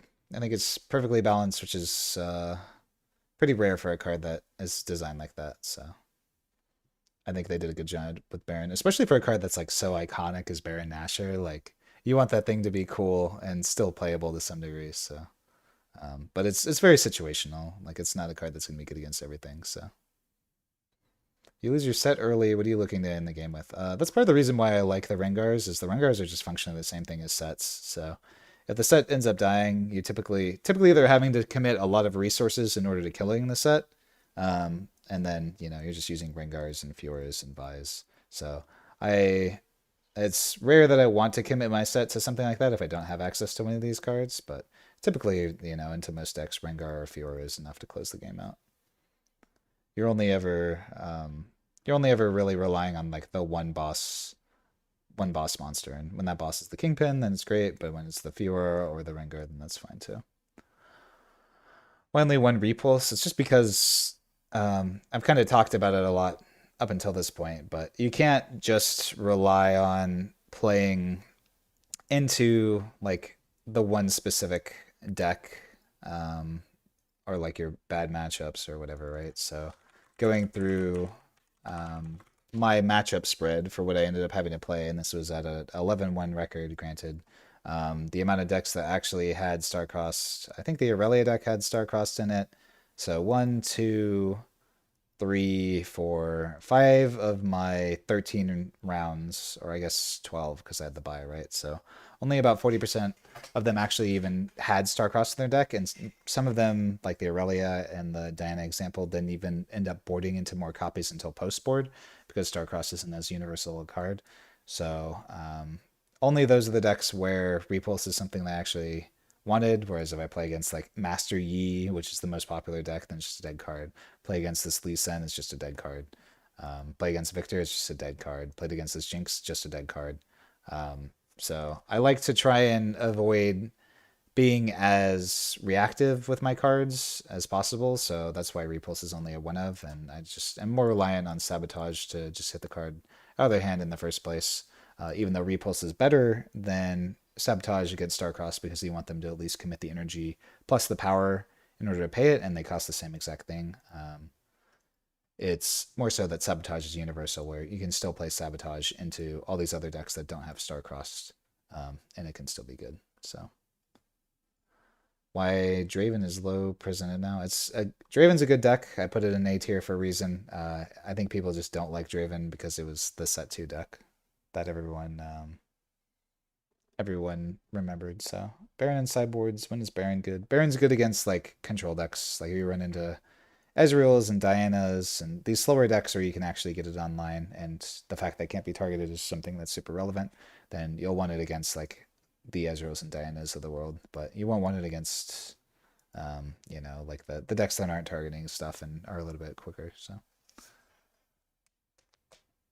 do you think the Rek'Sai list mice brought were just good for the meta you tracked? I don't think so, because like I'm pretty sure that I think the guy just got lucky. I mean, you have to get lucky to get through an event, but maybe not. I was gonna say I'm pretty sure. I feel like Master Yi is like the worst matchup for this Rek'Sai deck, but um, apparently Victor is a terrible matchup. That's crazy to me. Rek'Sai used to absolutely demolish Victor, so I don't know what possibly changed. At least according to this, but I would assume that Master Yi is a really bad matchup for Rek'Sai, so I would. Um, let's see. He beat one. Okay, so he beat a new Master Yi player because the Yi player went 2-3-1, so he was able to beat one new Yi. But yeah, as you can see, he didn't actually end up playing against the majority of Yis, so that's obviously how he was able to make it that far, was just the fact that he didn't end up actually playing against any Yis. So it's teched quite well into Yi. Okay, fair enough. So do you play Diana if not for set? Would your list be any different from Alan's? Probably. I mean, if I were to like actually fine tune it, I would make it a little bit different. But probably not that far off.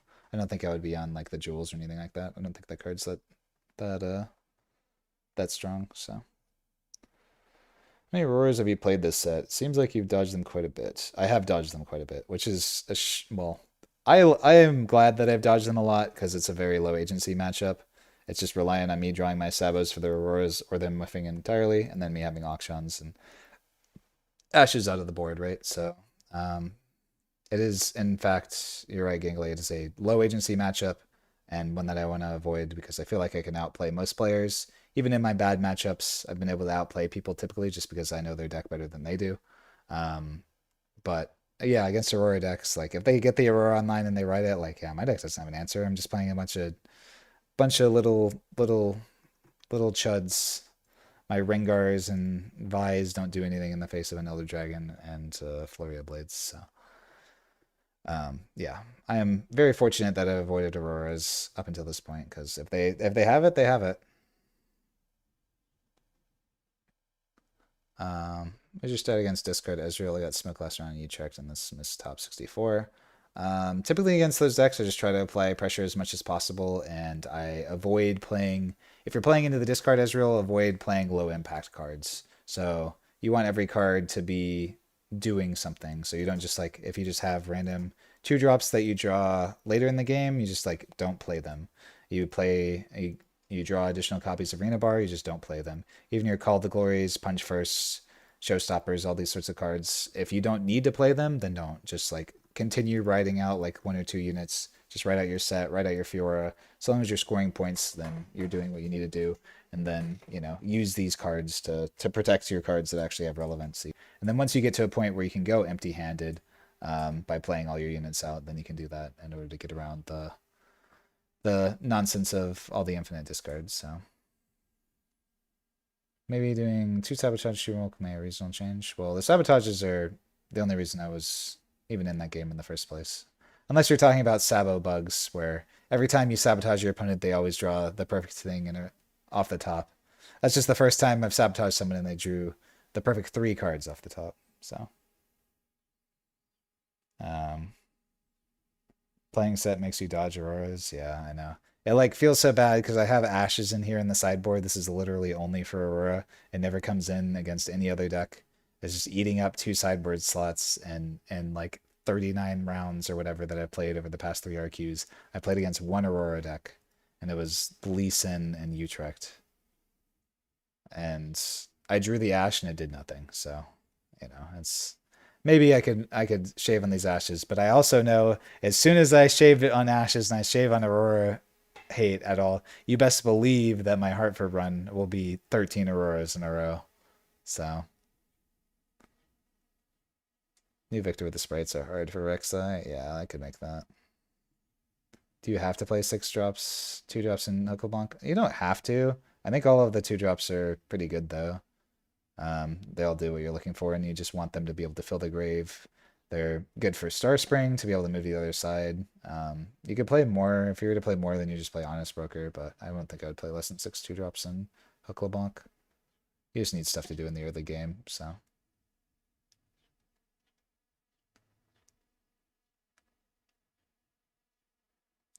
Is Draven good in DE? Yeah, I think historically Draven's been pretty good in DE.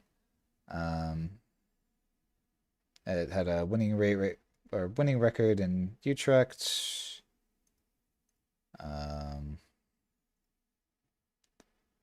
Let's see how it did in. Draven had a winning rate record in Vancouver, and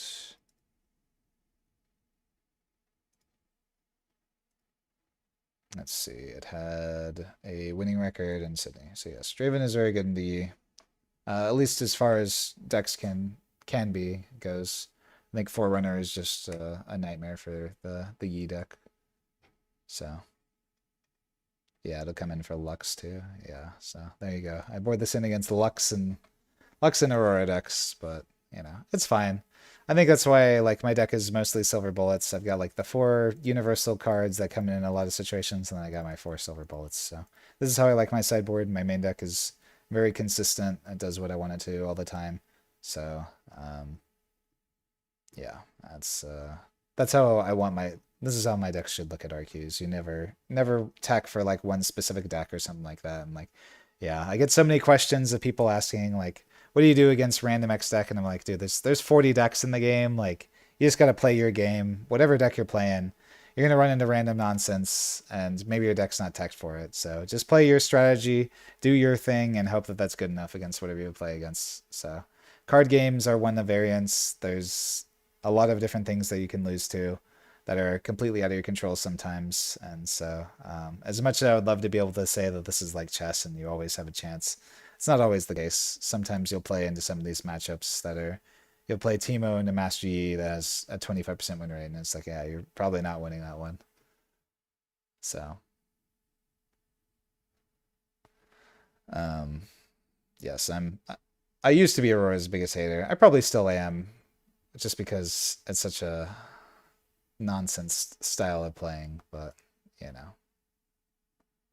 what can you do? Any tips against Diana struggling to overcome the deck with what, I mean, every deck has their own ways to do it. The only real answer I have for you is just kill the Hui. If you kill the Hui, their deck doesn't do anything. If they red the Hui, they win the game. So if you have a way to kill the Hui, then do that. If you don't, then yeah, that's probably why Diana is killing you. This is in our Discord that you can access through our Metafy. We have a ton of cool community resources that are made by a lot of our members, as well as access to the biggest private Discord community.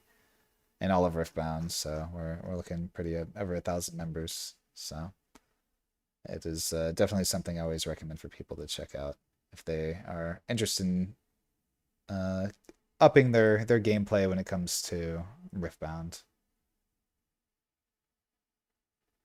Oh, thank you, Nightbot. Thoughts on Draven currently? I've talked a lot about Draven. Draven's been like the topic, so maybe there'll be a ton of Draven in Hartford, which I'll be sad to see. But I think Draven is very good. Um, Even like in this win rate, apparently it was 0-5 into Azir, which I'm surprised by because I think the Azir matchup's actually pretty good for Draven. Um, don't know what happened here. Let's see. So Rocklo was able to win one of these matchups, and then I mean this is just a very low sample size. So, but I do think Draven is overall very good. Wait, Rocklo went 6-2. I wonder what happened to him. Did he just dropped? I guess he just didn't care to play on after that. He knew he was dead for top.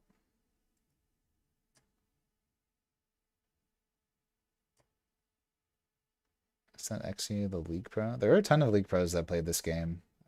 Apparently my top 8 opponent was like some guy who played a bunch of League and has hidden Challenger a ton of times. So oh, it doesn't actually show it here in my matchup what his name was, but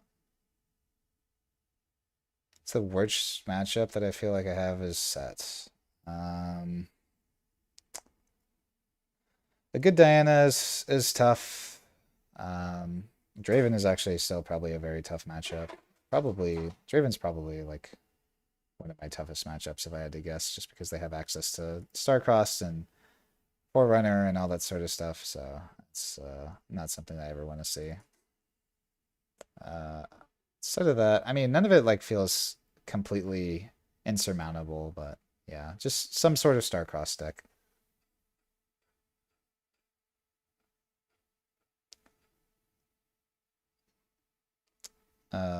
Sorry, what was my strategy into what, Friedel? Who's a good legend to learn the game? I think there's a few. I like the red purple decks. I think they do a little bit of everything where they're good at doing combat and also just have like a very good matchup spread. Um, so like Draven or Annie will teach you a lot of how to do combat and um, a lot of that sort of stuff. I think Master Yi is like the simplest deck if you just want to immediately start doing well. I think Yi is good at that, and it is very simple to be able to accomplish things accomplish what you're looking to set out to do, right, and win the games. But you won't learn the game as much as I feel like you would do with a purple red deck because the Yi deck plays very unique to Yi. So yeah, he saw Squirtle was X and said, "Yeah, I'm good." Yeah. Unfortunately, with the pricing, yeah, there's not really much of a reason to play off if when he knew Squirtle was going to win the event. So yeah. Oh, there you are. Basilard in chat. Yeah. He used to be a league coach as well. So, yeah. There he is. Speak of the devil. um, so yeah, there's just tons of cool people from league that have been playing for a long time, and I think that's really cool to see. Um, People, this is like their first card games for so many different people, and as somebody who's been playing card games for a long time, I'm on the opposite side of it, where I've been playing card games forever, and then video games has been my outlet for fun, and now for them, they've been playing video games forever, and card games is their outlet for fun. So it's cool to see people coming in and experiencing my world a little bit differently. So he Oh, what's up, Diggy? Any Draven versus Aurora tech ideas? I don't know, Max Starcross. I think that's really all that you can do, right? I don't think that your gear hate is. I mean, you can play thermal beams and stuff like that out of the board too, but I think that's really about it.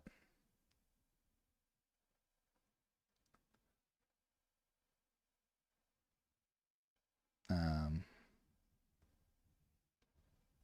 would you dissuade me from playing difficult decks like Dan until you get better at the game? No, I mean, I think realistically, for people who are new to these games and struggling to kind of break out of that middling tier, I think it's important to just kind of pick a deck that you enjoy and stick with it.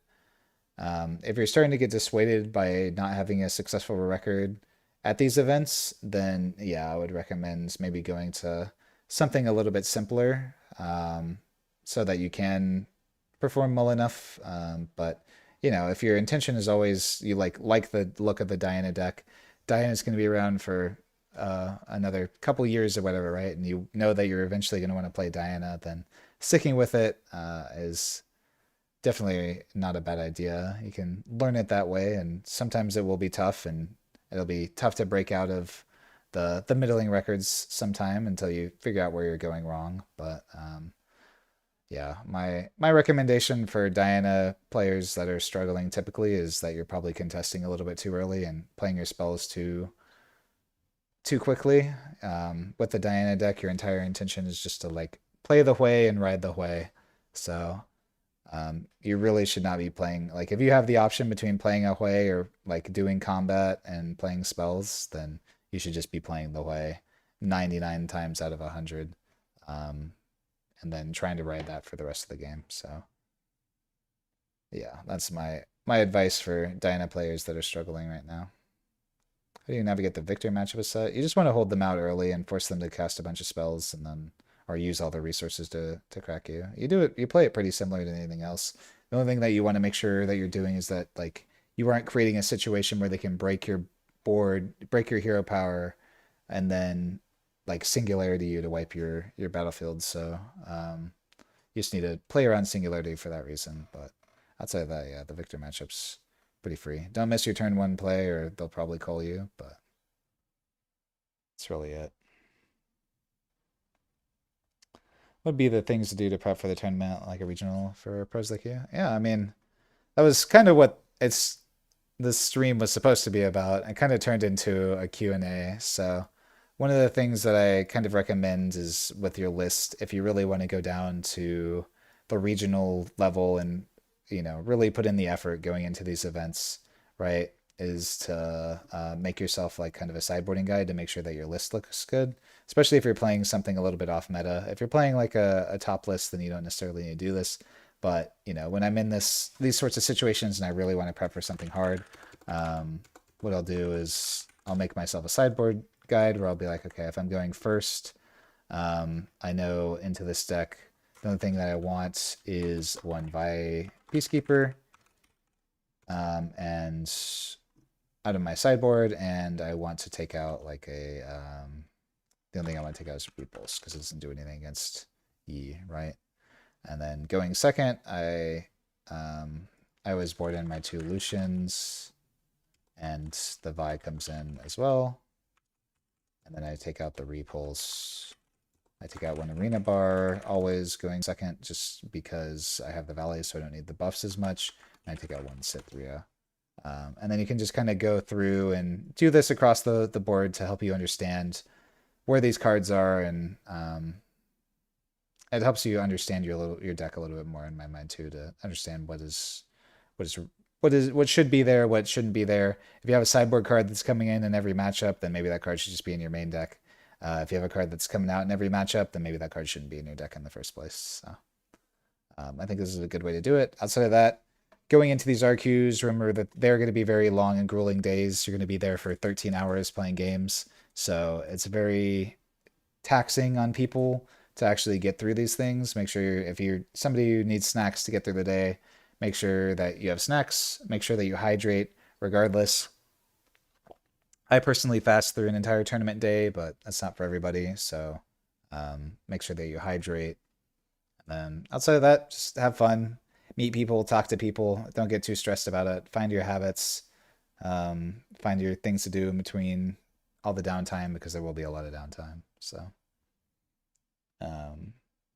yeah, those are my recommendations for everybody who's really going to these events. I think a lot of people put a lot of emphasis on like, oh, practice your deck 100 times, 100,000 times so that you know every single matchup. But like, you're going to play into so many random decks that just know what your deck's game plan is, what you want to be doing, right? Going through these best decks, right? Master Yi is just a deck that this is the most basic deck. You just want to be playing your units. You want to be going onto battlefields without a care in the world and forcing your opponent to commit resources because your units are just so much bigger on defense, right? Diana is a deck that you want to just be developing your units first and then using all your broken spells to interact with your opponent in a favorable way. Aurelia, something similar. You want to be developing your Stilicorn and your Aurelia before you start doing combat. And LeBlanc Hook is a deck that just wants to be the first of the battlefield. As soon as you get to duplicate your Sharp, you win the game. Victor's a deck that wants to prevent your opponent from ever even getting the battlefield in the first place by just killing every unit they play in base with singularities and calls, etc., etc. Going down the line, you want to know what your game plan is and what your deck's intentions are going into these events, because you don't need to know the nuances of if you're playing Azir into Yi, into Diana, into Aurelia, into LeBlanc, into Victor, because nobody's going to have the time to do that for all 40 of these decks that you're going to run into, right? And especially going to your first RQ, you're just going to burn yourself out trying to understand all that. Just know what your deck's core identity is. Maybe you can do a little bit of research into knowing like what some of the common cards that are played out of each color. Make sure that you're playing out of around like Starcross out of purple decks, or Punch First out of body decks, On Guard and Discipline out of green decks, etc., etc. And beyond that, there's don't try to just practice every single matchup in mind. I think it's just not feasible for people going to the RQs, especially if this is your first one. So those are my general tips for everybody who are going to Hartford and this is like your first event or something like that. Let me catch up on chat a little bit. Have you played the Kha'Zix match? Played it? Yeah, Kha'Zix is brutal. They have like Infinite Rebuke, Starcross. They have Feyfolk plus Kha'Zix from the champ zone. Yeah, the matchup's tough, but you know, it's not something that you can prep for a lot of the times. I think Kha'Zix is like one of the better decks that's a little bit underrepresented. Actually, has a pretty respectable matchup into all the top decks. Yi being, I think, its worst one, but is still like playable for sure. So, but it has like a pretty decent Diana matchup because you have all the Infinite Rebukes and Starcross for their Hueys. Has actually a pretty good Aurelia matchup apparently. So on and so forth. So I think Kha'Zix is definitely a very good deck. So I just struggles into like some of the basically anything hyper aggressive. It's gonna lose to like Rengar's, and then apparently it's 0-12 against Ezreal, which is crazy. I guess that kind of makes sense. It just can't deal with the discard Ezreal nonsense. This is the Lux, yeah, loses to Rek'Sai, so 0-2 against Ivern, crazy. So Kha'Zix is, I think its weird spot is that it's kind of an anti-meta deck and struggles into a lot of stuff too. Thoughts on Rune Runner in the current meta? You really like it with Jax. I think Rune Runner is in a good spot. It's very good at the Master Yi deck, obviously. I don't think it particularly works for me in set, just because it doesn't get to the might breakpoints that I'm looking for and is a little bit too slow. But it's not a bad card overall. Some tips for in set. For set, when Diana gets Fizz and Starcross Loop, I don't know, lose. The only real advice I can have whenever they start doing that is like with the deck if you're getting Starcrossed a bunch, then you try to go wider. So those are the situations where like you're reliant more on first mates and pet rookies and Feyfolks and Cythrias and stuff. But and your ambush units are also really good for that, just because they're able to immediately come down. And typically when they're doing all that sort of stuff, they don't also have units that they're riding a ton. So as soon as you can get them to like tap out and then you get them with like a Rengar out of nowhere, that's really about all you can do. But yeah, I mean, if they just have like the Fizz Starcross loop and you don't have the sabotage or the repulse, then yeah, you probably lose.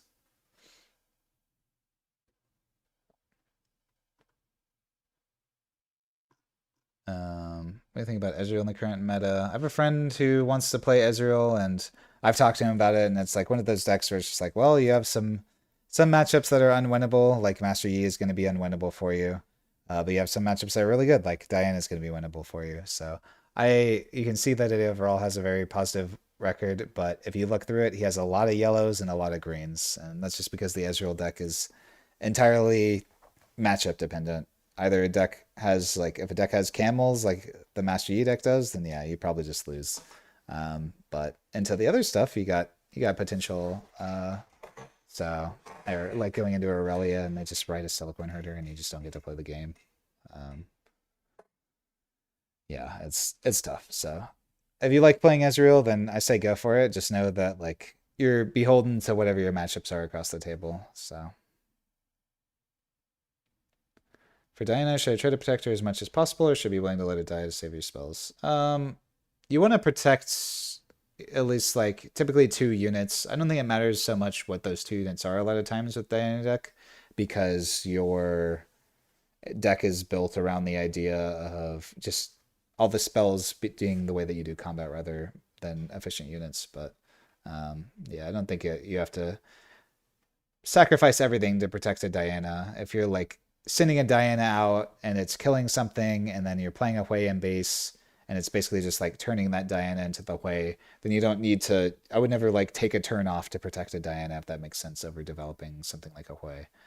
I would either not contest in the first place, or just let the Diana die. The way that I would think about it is if you're in this situation where I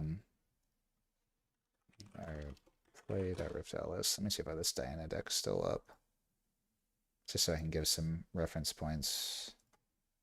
So, and like the going second situation that I think is the most common.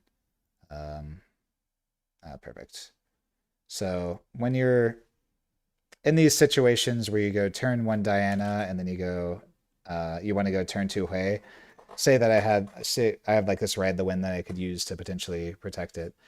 There are only ever 2 things that you should be thinking about here. If you're sending the Diana in, it's doing it with the intention that it'll die, so that we're playing the Hui here in the back, because you always need to develop your Hui from spots like this. But and then you can do your trigger or whatever, right? You're either doing this or you're never sending Diana in the first place, and you're just leaving a base. And even if you have the ability to run over something, your units are always going to be better than theirs, right? And don't get greedy about just like killing a random 2-drop, especially if you're going to lose your Diana. So I would much rather players like build up your base like this, and then this turn looks so much better when I have access to 6 functional spells in my hand as well as all of this energy. Now I'm able to start doing stuff.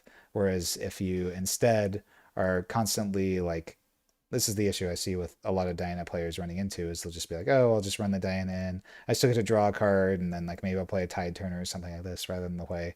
It just sets you so far behind, and makes it feel like you're playing a fair deck when you aren't just slamming the Hui at every opportunity, or when you're doing combat in these early turns, right? So avoid doing stuff like this, and in my opinion, just be like, yeah, if your opponent's scoring with a 2-drop or whatever, like who cares? Let them go to 2 or 3 points. It doesn't matter. That 2 for 2 isn't going to do anything. Like all that you want to do is ride your Hui. So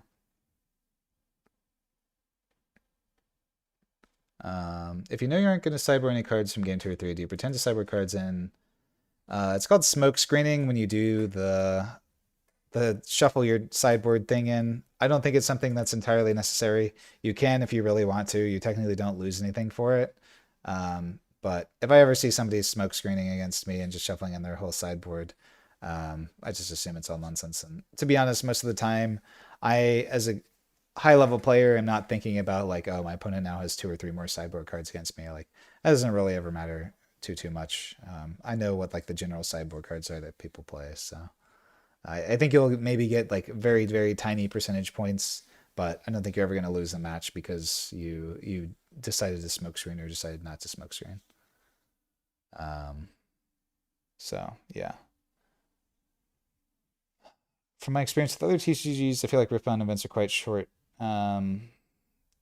Yeah, I mean the entire weekend event, it's like it takes 3 days. So, but it's Friday you're there for like 7 or 8 hours, and then Saturday you're there for 13, and then Sunday you're there for 5 more rounds, so another like 7 to 8, and then potentially top 8. So, you're talking about 30-hour weekends across 3 days of playing Riftbound. So, it does end up being a lot for a lot of people, especially if you're not used to it and just constantly thinking the entire time.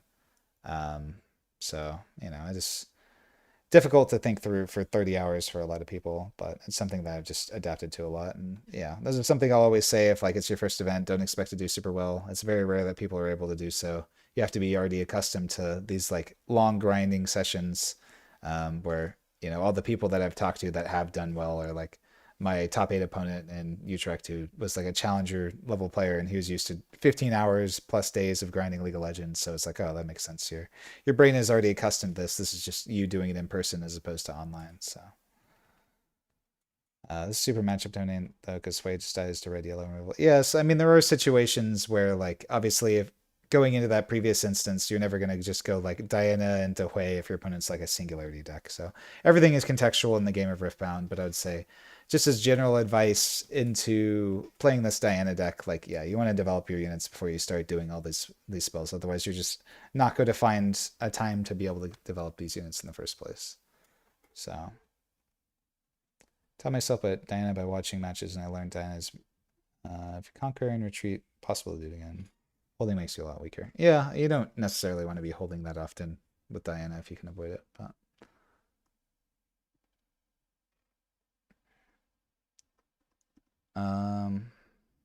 the sheet, this is all available in our Discord, which is accessible through our MiFi as a part of the community resources. Let's see, I've been going for couple hours, so I'm gonna do some Q&A until the questions run out. So if you guys want me to stick around, I'll try to get through everyone's questions here and then probably call it for the day. I'm moving next week, so and then fly out in like I don't want to think about it, 15 hours or something like that. So I need to do some packing, but I can answer questions for a little bit for those who are curious and have some last second stuff they want to get in before Hartford. What do I think the strongest deck right now is? Master Yi. Any notes for Yi? Spent a long time trying to decide whether I pursue a best of for less popular legend or play a strong legend for best possible performance. One skirmish is the. I'd say always play what you're most comfortable on. I think that the regional, from my personal opinion, I think the invite for the regional will be worth it for people to try and go for. So I think if you're able to get your top 64, you still get a metal card, which typically this Sunday, when you're doing it on cashing it on Sunday, so you're getting like one that's worth probably like 800 to $1,000. That still will pay for a lot of your trip. And that regional invite, assuming that you'll be able to go to it whenever it's officially announced, sometime November, December, later this year, is definitely going to be worth it. So one more question about the Dyna deck. Is there anything you can do about Starcross aside from hard bargain such ban? And no. You just get Starcrossed. I mean, the only thing that you can really do is if you're getting Starcrossed a bunch, then you want to be relying a little bit more on your Vex and then like your 2 drops, like your Traveling Merchants and your Ravenbloom students, as well as your Diana. But like, yeah, if you're getting Starcrossed looped with like Starcrossed and Fizz and stuff on your Hui, then eventually you just have to find a way to win the game without Hui if they just have access to infinite Starcross. So. Should I have a deck list ready for the main event? Yes, I would always recommend coming in with your deck list already understanding what you want to play. This is probably plus or minus 1 or 2 cards. This is the list that I'll be playing in the main event. I already have it here. I can export it and get my text list ready and ready to submit. But if you're second guessing yourself a bunch of times, like going into the last second submission, which is Friday at midnight, by the way, don't get a game loss or something like that, then yeah, I would just say go with what you consistently know. How am I so goated? I've been playing card games a long time, but thank you for the compliment. What would be some tips for someone trying to pick up Kingpin for the first time? Now to take fights until you develop the board. Much like yep, exactly. This deck plays very similarly in that regard. You want to develop and just keep units in base like until you get a unit buffed, and then once you have a unit buffed, if you're playing a deck that isn't going to be able to kill it after it dies out of combat, then you can go in.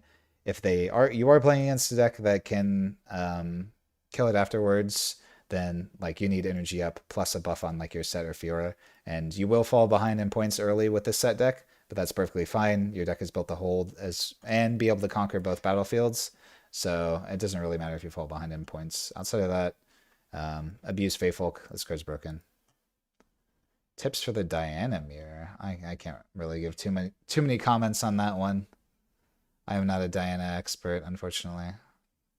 Your thoughts on putting Windlution in the main deck for more going second consistency for this deck? I've thought about it. I just don't really know where the spot would be. My going second game plan is typically more built around the idea of like Arena Bar plus Rengar at this point, which is a little bit less consistent than Lucian.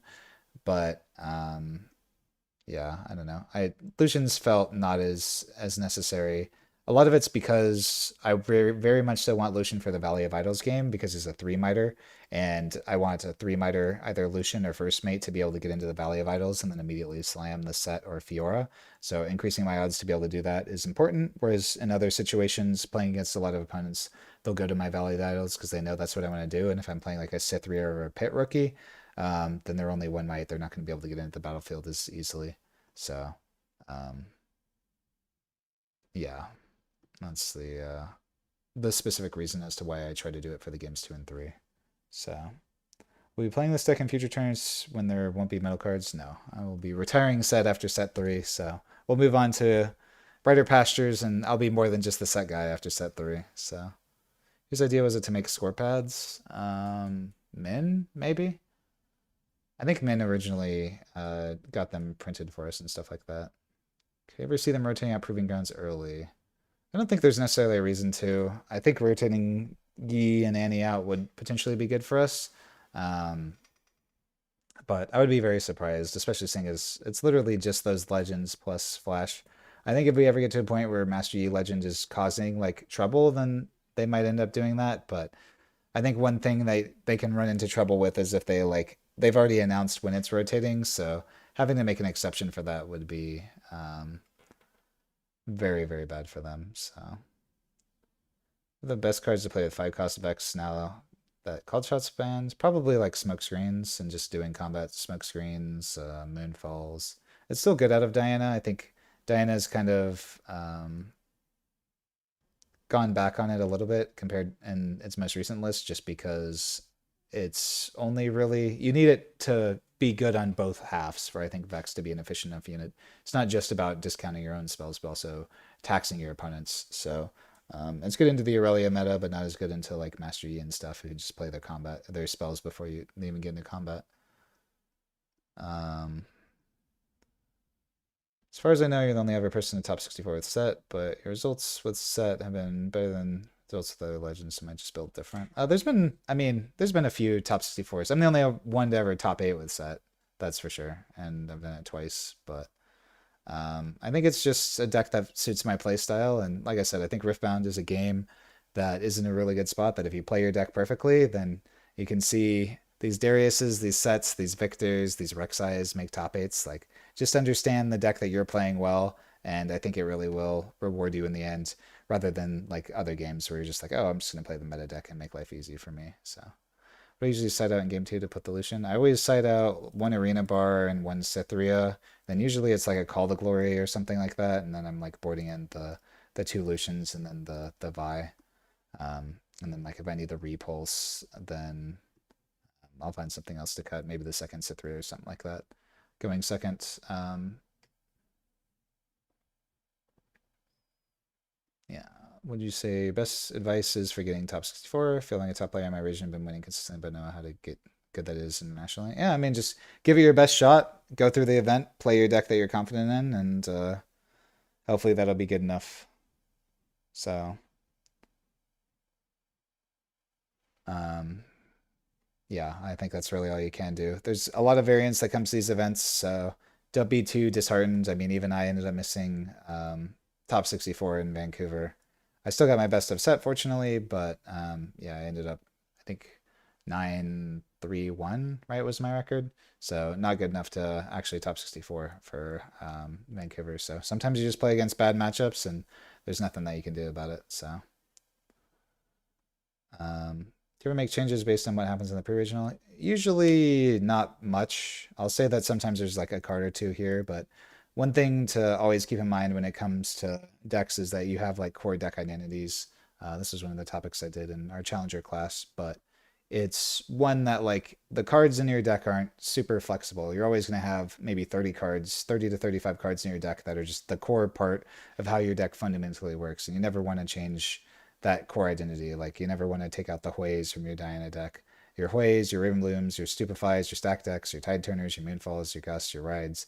All these cards are pretty required. Your Starcrossed, all these in the core deck identity. So sometimes you'll see like these one ofs, like the one of Sprite Fountain, the one of Eclipse, the one of Kha'Zix, one of these hard bargains maybe. These are like the flex spots that potentially can be changed into something else. But it's just if those cards have underperformed for us, then we'll cut them. But otherwise, don't feel like you got to change things around too much. At the end of the day, like I've had this hidden blade in my list for the past three regionals and still done very well with it, despite the card being pretty bad for me. Um, so the perfect list doesn't matter that much. I'd say just know what your core deck's identity is, and if you have like one card that's not the greatest, it's not really going to change things that much. Just be consistent. Know what you're doing. Um, are you willing to talk about which cards you're still thinking about for the weekend? Yeah, I don't think there's really much that I'm thinking about changing. If I could find room for a third Lucian on the board, I would. But I think the only thing I could maybe cut is an Ash, and I don't know if I'm willing to do that yet. So outside of that, I think this is going to be my list for Hartford. Do I think Ross is good in Diana? I just don't think that it's a high enough impact card. I don't think it's really doing what you're trying to do, and you have to find something to cut if you end up doing that. Like obviously, if you're playing Traveling Merchants and getting that online, then it ends up doing well. But you want cards that are a little bit more consistent out of a deck like Diana, in my mind. And that card, Rosses also don't even come into play until like turn 5 or turn 6 most of the time, even in the best case of scenarios. So I just don't think it's high enough impact. How important is energy curve and deck building? I noticed that mine is always perfect. It's a good question. I don't know if it's super important just because of how Riftbound works, because you're so long as you have a consistent number of turn 1 and turn 2 plays. The thing that I always reference for people is to make sure that you're in your opening hand between mulligans and otherwise that you have a strong turn 1 and turn 2 play in order to set yourself up for the future rather than like keeping spells and stuff like that. And your deck should facilitate that as well when it comes to building, right? So for decks like that have a 4-cost chosen champion, not necessarily a set because it's not a turn 2 play that I'm ever super happy to make. I'd much rather play a Fiora if I can. But obviously I'll play set when I need to. I think it's one of those things where you want to make sure that you just have access to options. But if you have a chosen champion that you play on turn 2, then you don't even need to play 4 drops in your deck, So curves are a little bit weird in Riftbound for that reason. It's just making sure that your early turns are spent developing the units that you want to. What can Diana main deck to boost you win rate? God, I don't know on that one. I mean, that one seems tough. I don't know enough about the Diana deck right now, to be honest. I wish I did, but maybe Kha'Zix's seem decent. But, Starcross are always able to be defied. My opinion when it comes to Diana is just stick with whatever Diwali ends up playing. Diwali is our goat, so um, he's my go-to for sure. I mean, Codex is a Hartford. No, the Codexes have been retired for now. Um, that obviously they're still orderable, but we haven't been able to get a restock anytime soon. We've been so busy with other stuff, making our planets and stuff. Where am I moving? I'm moving back home to Tampa. I was in San Antonio. Um, I moved out here for like a job and a girlfriend, and then broke up with the girlfriend, broke up with the job. So now there's not really much of a reason for me to be out here. So we're going back home.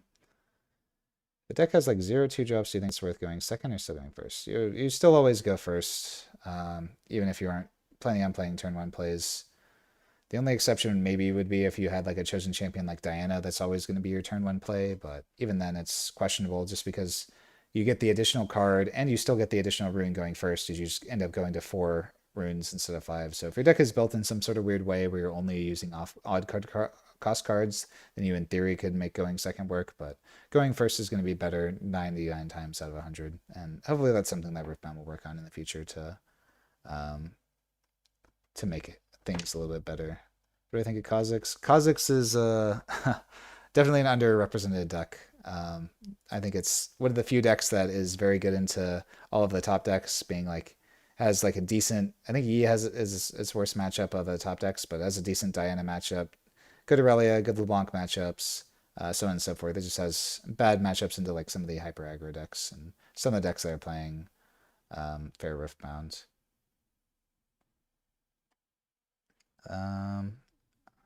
Not playing set past set 1, unfortunately. There actually hasn't been an artist alley for Riftbound. It's something maybe I'll talk to them about. I feel like it would be nice for them to do like some more things. They've currently only really had vendors set up, and some of the vendors will have friends that they will do like art and stuff like that. Um, but yeah, it's not something that they have a dedicated area for yet. How do I mully with set? I look for a turn one play, a turn two play, and some sort of buff provider. And then past that, it's just whatever. So you should always be looking for a buff, a turn one play, and a turn two play. Do you think we'll get a ban list before set two?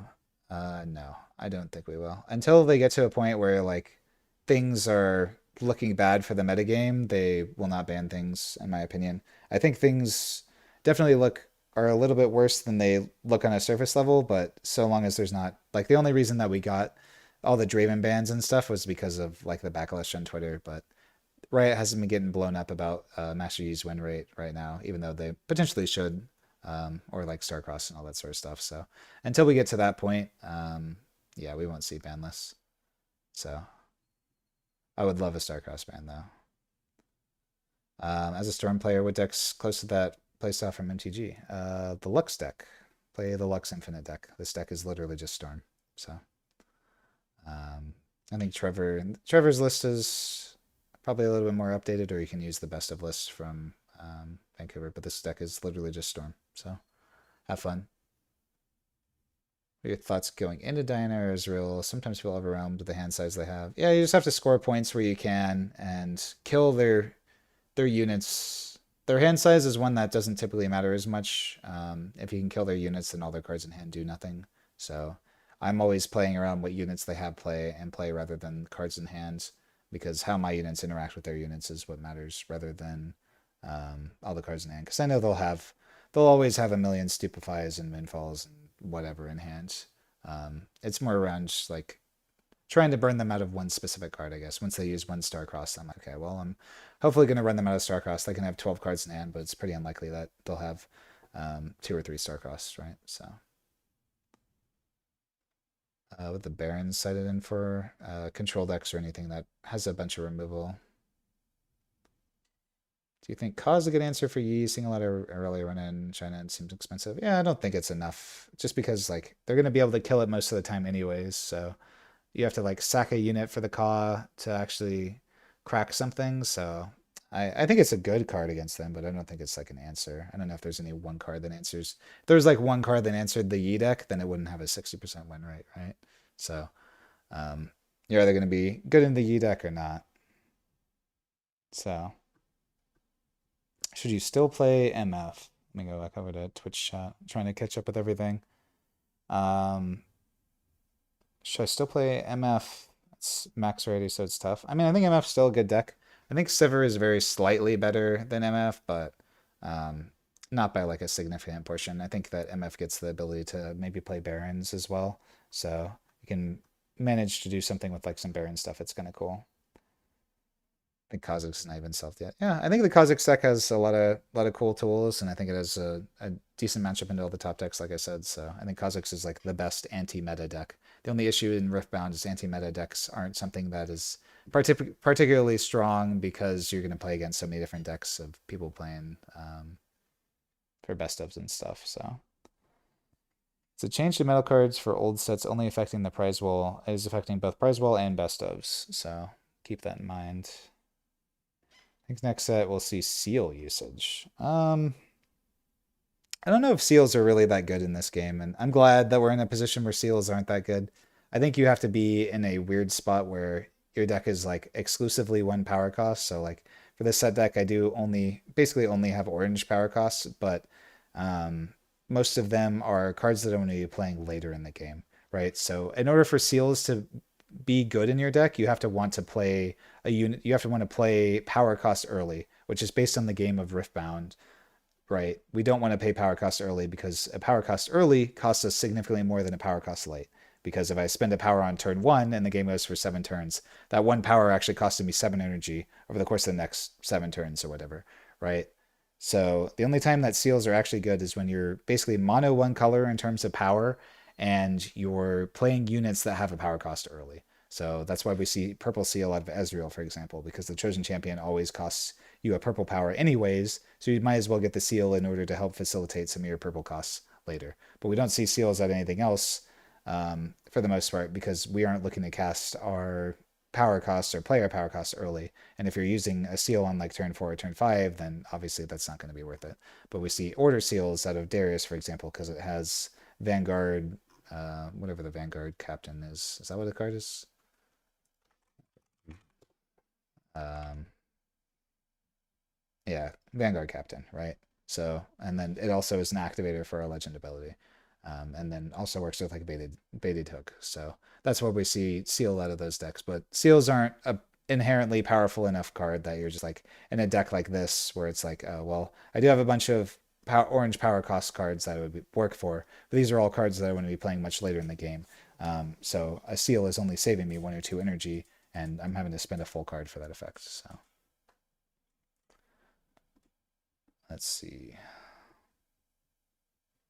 Back to Tampa, close to you. Yep, exactly. It's disposal order for Fizz. I don't know that disposal order is ever going to be worth it for something like Fizz. Um, if they're like looping Fizz with packs and stuff, then I guess it's okay. But I just think it's too low impact. You want like if you're having a sideboard card that is a silver bullet, you want it to have a very high impact like Ash or Akshan. Where if I'm playing this card against an Aurora deck, I'm winning the game on the spot, right? If I'm devoting a sideboard slot to like one specific deck and I'm saying, hey, fuck you to one deck, then when I draw it and I play it, then I better, I damn well sure better win the match as soon as I play it and do what it's supposed to.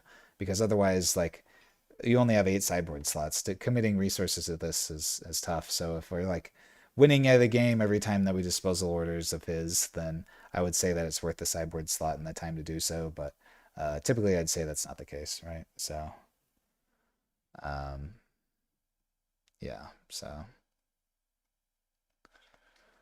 um, yeah. The biggest advantage going first for a lot of decks is your opponent doesn't get to go first. Yeah, exactly. I mean, they're just a turn behind getting the battlefield. They're a turn behind on everything. So it's just going first is broken. Any ideas on how to make LeBlanc less bad in the purple? Unfortunately, no. So sorry. That's just where LeBlanc's at. The only thing I can say with the deck is just like if you're playing into purple decks, all literally your only game plan is just develop units in base, and then as soon as you actually get to a battlefield, you win. But the first opportunity you have to cast your big fatty that you want to duplicate, you take it, and you just keep doing that over and over until eventually they run out of star crust, or they score to 8, and that's just how the matchup has to go, unfortunately. I would consider having 3 Cythrias.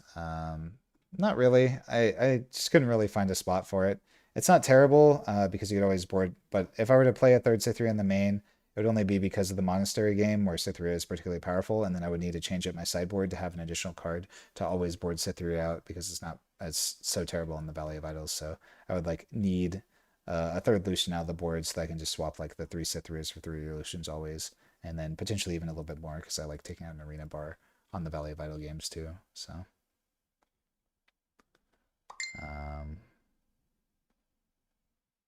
what about Kinko Monk? Kinko Monk is just in here as just a consistent buff provider. So, it was Fade Dragon before, but because this deck's so power hungry, I can't really afford to cast Fade Dragon anymore. So now it's just become Kinko Monk, and yeah, it's good enough. You need buff providers, so you could maybe shave a Kinko Monk if you really wanted to, but I don't know if it's something I'm willing to commit to just because, yeah, you need buff providers, and your only real ways to do that are Pit Rookie, which sometimes you have to play on turn 1, Arena Bar, which is great when you draw it, but it can only buff things that you commit to the battlefield, so sometimes you need a buff provider that you can do before you commit to a battlefield.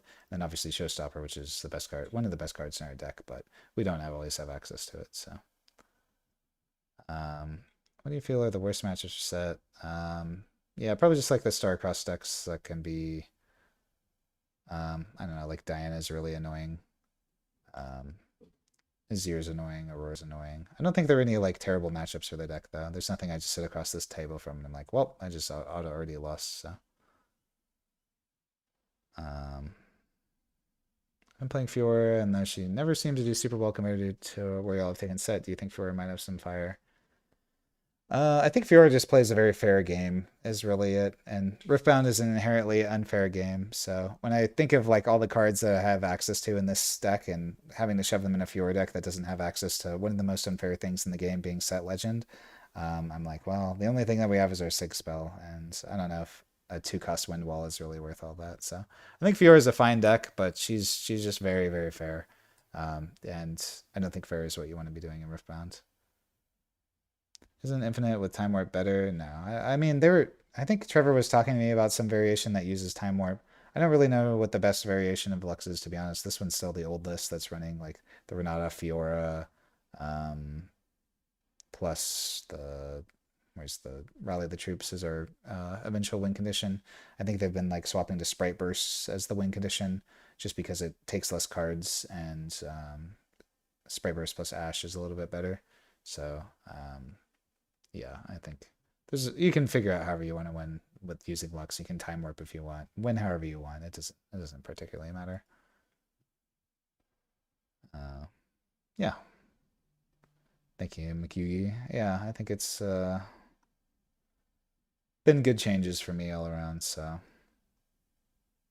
we're doing good in life. Just staying infinitely busy. So what do you think about Yon and Ka? I don't know. I don't know. I just hate cards like that. They're just these five for fives that sit in base and like I don't know. I would have to try it. I'm not too big of a Kha'Zix expert, but it just seems very slow and not exactly what the Kha'Zix deck wants to be doing, right? Um, Not satisfied with any deck list I've seen. Just trying and building a better deck for myself is spending a little bit of time on deck building bad. Vex is like one of the hardest decks to like actually build, to be honest, just because you have infinite options. So you can take a screenshot of my list that this is like a sample list that I did for our Discord earlier in one of our lessons, and as just like some stuff that you could work with. But Vex has like a million options, so if you want to use this as like a starting point, I say go for it. But even I know this list isn't perfect, so yeah, you can scroll back into the bot if you want to take a look at this list. But yeah, just find like what variations of Vex you like, and I will say that Vex is probably the hardest deck in the game to build. So good luck. Um, do you have like a deck building flowchart when creating new lists? You get better at deck building. You can't figure out. Yeah, I know I'm gonna be doing some lessons on deck building when Set 4 comes out. I don't know if those are gonna be. We might do it on our YouTube channel. We might do it in our Challenger tier. I'm not really sure yet. Because I do want to start putting out a little bit more in terms of like universal coaching things for people on our free stuff through all this. Once we get a little bit more time, come Set 4, and I don't have to go to an RQ every weekend. So hopefully look out for some vids like that when Set 4 comes out, as I would really like to do that for our YouTube. What are your thoughts on Infinite Red Blue Easy Jin? I've been told that there is some Jinfinite. I don't know what it is, but Jin has obviously not performed super well, so I feel like it's definitely not as strong as I guess the loop with Lux. Because I'm assuming it uses Vi of some sort in order to infinitely cycle stuff, but I don't know how that color combination produces infinite energy. Will prize metal cards be available? Origins will not be available for LA. How good do I think the Lux deck was? I made my tier list and I put it in A tier, so I think it's like a top 10 deck. I think it has some very good matchups and some very bad matchups. I think it just has like a semi-unfortunate. I don't think the Diana matchup's actually that bad, but if you're able to go 50-50 into Relia, I think this was just because like if you play against a Yi that has Triforce, you probably lose, but Yi usually is actually not a bad matchup, so. Thoughts on Darius? I don't really have too many thoughts on it. I think the deck's is fine. The deck's fine. I think the guy probably ran a little bit hot to be able to make top 8, so I don't think it's. I think it's like a bottom B, top of C tier deck. Disposal orders for if Lux Infinite ever becomes meta. I don't know if it does enough against the Lux deck. Maybe if you had multiple copies, but I don't know if it does enough because like yeah, I don't think it does anything against the Lux deck.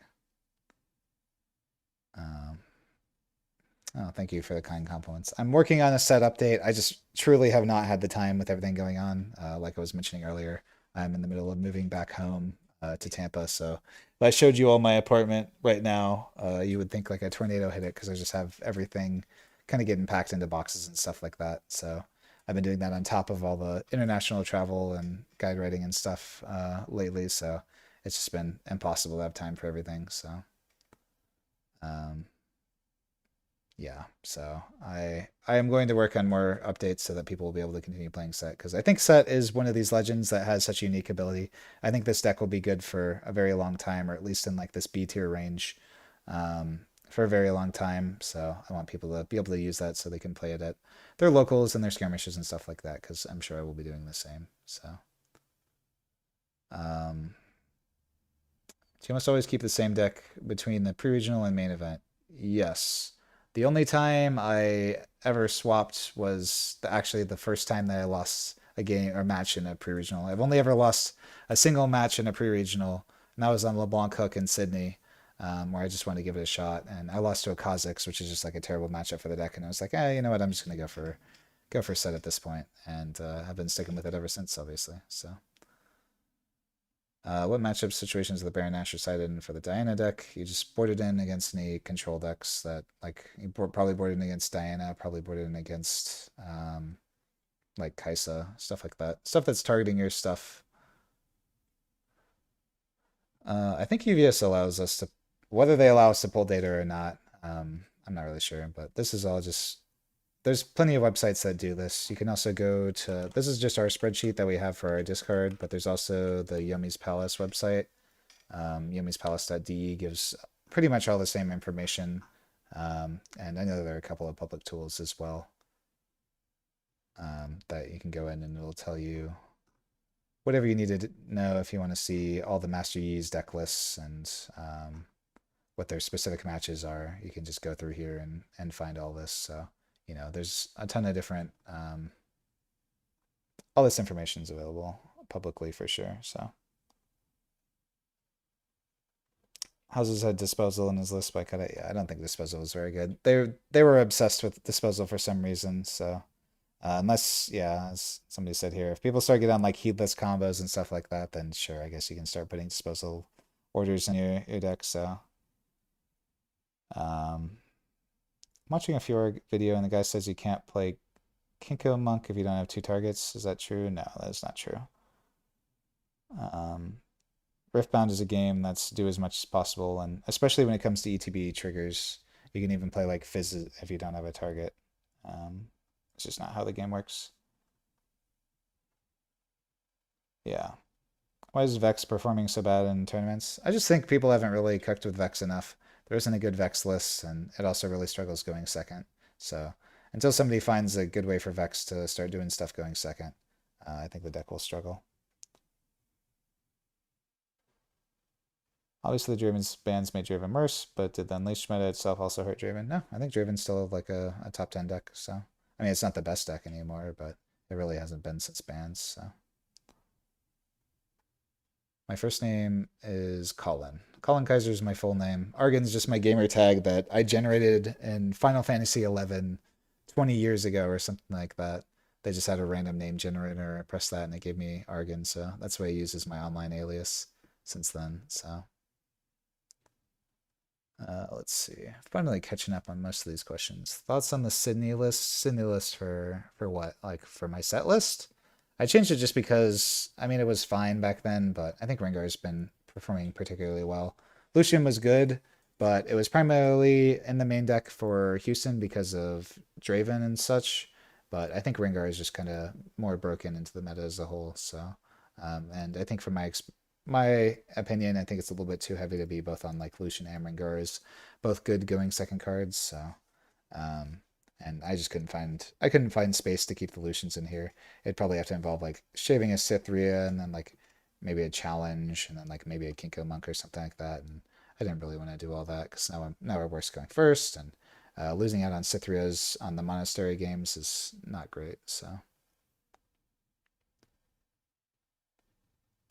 Jin Legend ability produces the infinite power. What produces the infinite energy though? Because you still have to actually cast the 4 energy to make the infinite. You have to spend 4 energy on every card, right? Do you think Poppy Legend is too weak for a mid-range variant to be plausible? Yes. Poppy Legend is very weak. Although having access to your Sig spell being like a better rebuke is pretty strong, but yeah. I think this color combination, like the only reason that these mid-range variants have been like, I don't kid you guys when I say like this is probably a top three, maybe top five legend in terms of just raw power of what this ability does in the entire game. This is more powerful than Kaisa is, and Kaisa was broken in set one, right? With just how powerful this legend ability is. So when you're making like these other legends that have access to the same cards, but um, not the broken legend ability, then like what are we really doing? You're always going to be better off playing set just because of how broken his ability is. Um, Volley top eight Hartford. I really hope Anton's able to get his top, to be honest. He deserves it. He's been grinding hard and he got kind of scammed in Utrecht by getting the pair down and then losing to a really bad matchup. So the Jin combo sacrifices Echo with Malzahar and then recycles with Vi. It uses, I see. Upstage comedy to ready units, then consult the past. I see. Okay. That makes sense. Malzahar plus the ready thing, I guess makes sense. Renata is the win condition. Okay, I mean, I haven't really tried it, but it does make sense that there's some way to do it. My question, I guess, would really be how. I mean, I'm sure it's consistent enough. If you're able to deck yourself, and that color combination does have access to a lot of that stuff, plus also control. I think the issue is like the Lux deck is going to be a little bit better at drawing its whole deck, and from like a consistency perspective, right? The reason this deck works, as you guys can see, is you literally have zero interaction. You're just planning on winning on turn 5 every game before your opponent wins the game. So I think it's the Jin deck is in a little bit of a weirder spot where it's not going to win by turn 5, but it's going to actually play some interaction. So if you're playing into decks where your interaction is good enough to survive, then it's probably going to be great for you. But if you're playing into decks that the interaction isn't enough to survive, then because you don't have access to the sacrifice plus echo plan, as well as like Soaring Scouts to ramp and Shadow's Call, you're not going to get through your deck fast enough. So you need the rest of your deck to actually stall until like these turns 9s, turn 10s for the Jin deck so that you can actually perform the infinite. So it's just a completely different style, whereas this is like traditional Storm where it's you literally don't interact with your opponent at all. You just try to kill your opponent on turn 5. That Jin deck is one that has to interact with your opponent. So if you're able to kill all your opponent's units in base and prevent them from scoring, then like why aren't we just playing a more traditional deck that would win anyways, like a Kaisa? That's kind of my take on it. So I'm worried that my local judges aren't informed enough to give the okay on some of these infinites. Yeah, it's a little bit weird. We had like one instance of that in Utrecht, but it ended up just being like a slight miscommunication thing, where the guy like just did things. He declared things wrong. He still did the infinites right, but what he said was like he would make like 1,000,000 energy and then like make 1,000,000 power and then win that way. But it doesn't actually work that way because in order to generate a power, you have to spend like 10 energy for every power that you generate, which doesn't matter in the grand scheme of things because you can make a quadrillion energy and then play like 1,000,000 power and you're still net energy positive, but he just like worded it incorrectly. So yeah. Why is Fiora worse than Set? Literally just legend ability. Thank you for the detailed and calm explanations. Hope you win the next RQ with Set. Yeah, of course. I always love talking to people and coaching and explaining my thought process in my niche hobby. I have the very fortunate position of being the best at something, and it means a lot that we have so many people that want to learn from us, and being able to teach people what I can is really nice. So, what are some good options, draw options for purple, orange outside of stack deck, and maybe Nidalee? I don't think that the color combination really has any draw options, right? That Kha'Zix plays. I think you can just operate like draw isn't as important. Let me see if I can when you have access to like always doing things with energy, because fundamentally the reason why we want to draw cards is to give us access to more options and to make sure that we always have something to do with our energy, right? So when our deck is built in such a way that we have access to Traveling Merchant, which is a way to filter so that like if we have some of these bad cards, like if we're discarding a Demacian Diplomat later in the game, that's functionally the same as drawing a card, right? You have access to Fizz plus Starcrossed, which is just going to give you infinite things to always be doing with your energy. It's less, this deck is built in such a way that it's less about having infinite cards in hand. We're never going to be a Diana that just, or like a Aurelia, because we don't have access to Silicorn Herder, and we don't have access to Hui. Those aren't cards that are in our color. So we have to work with what we have, which is why we work more on the fundamental idea of trying to have good card quality as opposed to card selection. Those are decks that have the ability to go with card selection, but we don't get that sort of ability. So even cards like Shovel out of the board just gives you something to always do with your energy, because at the end of the day, cards in hand don't actually do anything. They don't impact the board.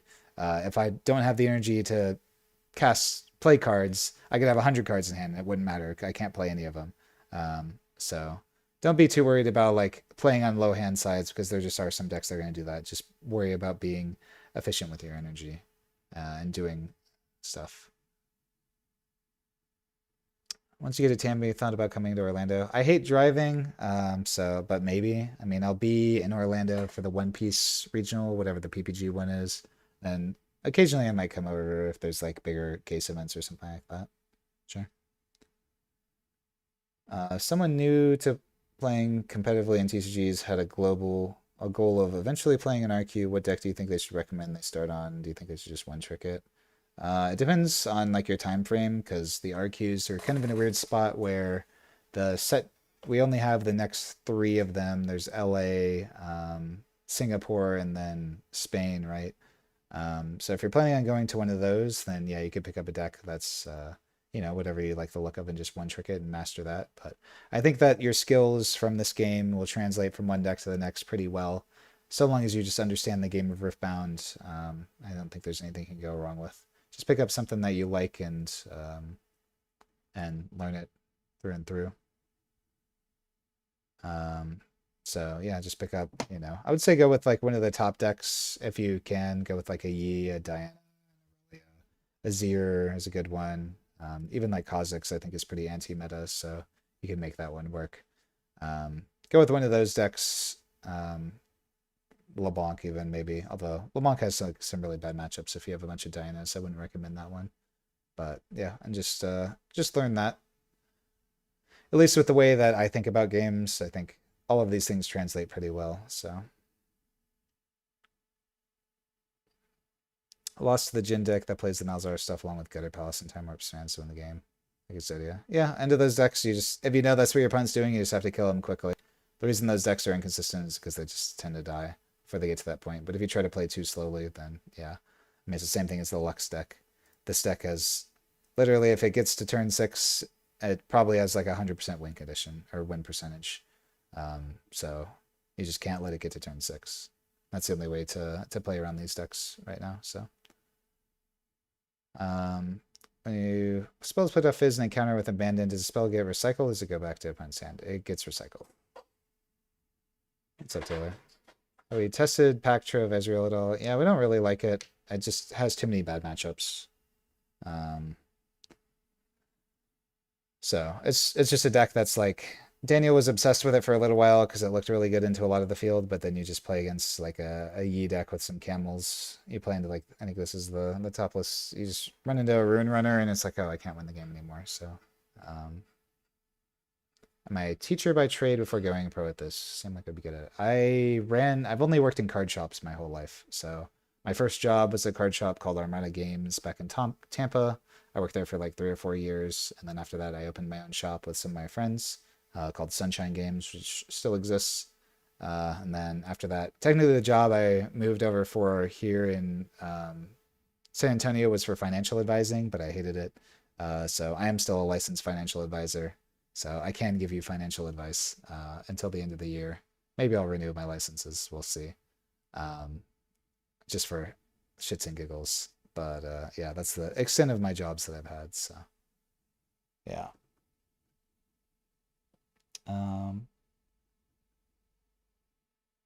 When do the Ashes come in? Only against Ashes only come in against Aurora. Favorite legend, obviously set at this point. Hard to be anything else. If we're talking about league, like actual league, Alawi is my main in League of Legends. So when I've played that game, so How does one get on the Challenger team? Also, where do you do your playtesting in person or online? We do all of our playtesting online. The only recruits that we've ever done for Challenger are just people that we've met that we get along with that also perform well. So, we started with a group of us that have been playing card games for a very long time. And then we went from that into from one game to the next, and eventually we settled on Riftbound.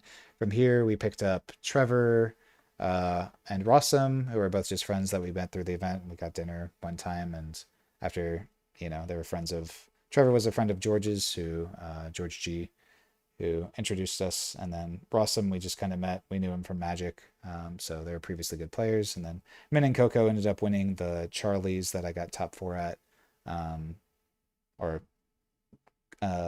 Coco won the event after beating Min in top 4. So yeah, they've just been good players, and we just vibed together. So I can say that we have a couple of people that we're considering recruiting, but it is something that we're very much so at the point where I don't think there's anyone that we're looking to recruit, like, period. Even some of the best players, I don't think I would be looking at picking up right now. But we do a lot of our testing in Discord as well. So if you're just interested in watching us test, we're working on doing some more testing sessions in Discord.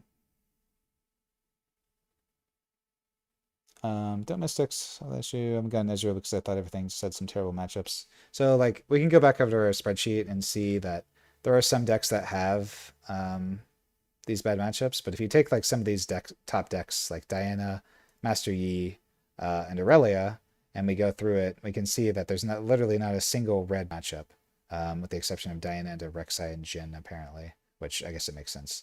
Diana actually has a terrible Volibear and Jhin and Kai'Sa matchup. But sure, we'll take Aurelia and Master Yi. There's literally not a single matchup that this deck has that is red, as opposed to Ezreal, where you have, 1, 2, 3,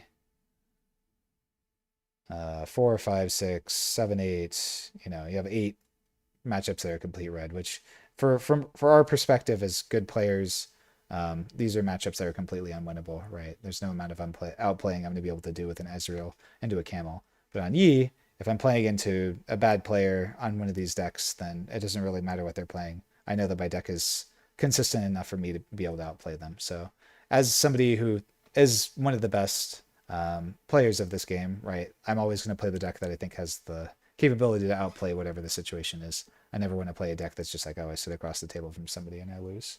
So hopefully that answers your question on that. You also go to Armada. Yeah, I haven't been to Armada in a long time since they fired me once upon a time, but that was my game store that got me into all this. So yeah, they will always have a special place in my heart for that reason. Do you ever go to locals? I do not. It's not because I have anything against locals, but I literally just don't have the time between, like, going to these things every weekend, going to skirmishes, and then testing online with the teammates. I just never have the time to be able to make it to a locals. I don't have anything against them, and I think they're still decent testing, especially getting the in-person reps with people. But yeah, I just don't have time. So, you see the guy who's accused the best of Kai'Sa is trying to sue the people who called him out based on his chat BP. But yeah, I don't know. That whole thing is getting crazy in terms of all the drama with it. At the end of the day, if you make a promise, keep it. I feel like that's something that isn't super controversial. So I feel like from everything that's been seen out of the guy and from what I heard, there was a handshake agreement that was made. The guy did not have it put into writing. Hypothetically, since he's trying to sue people, this is all hypothetical, and I have no evidence for this, so this is not something that I'm standing behind. It's just hypothetically, this is something that could have happened, is that they could have hypothetically all shaken hands, and then because it was never put in writing, the person who won it felt like they did not have to honor the arrangement, hypothetically. But hypothetically, if in this sort of situation, this would still be very scummy and frowned upon for obvious reasons. So.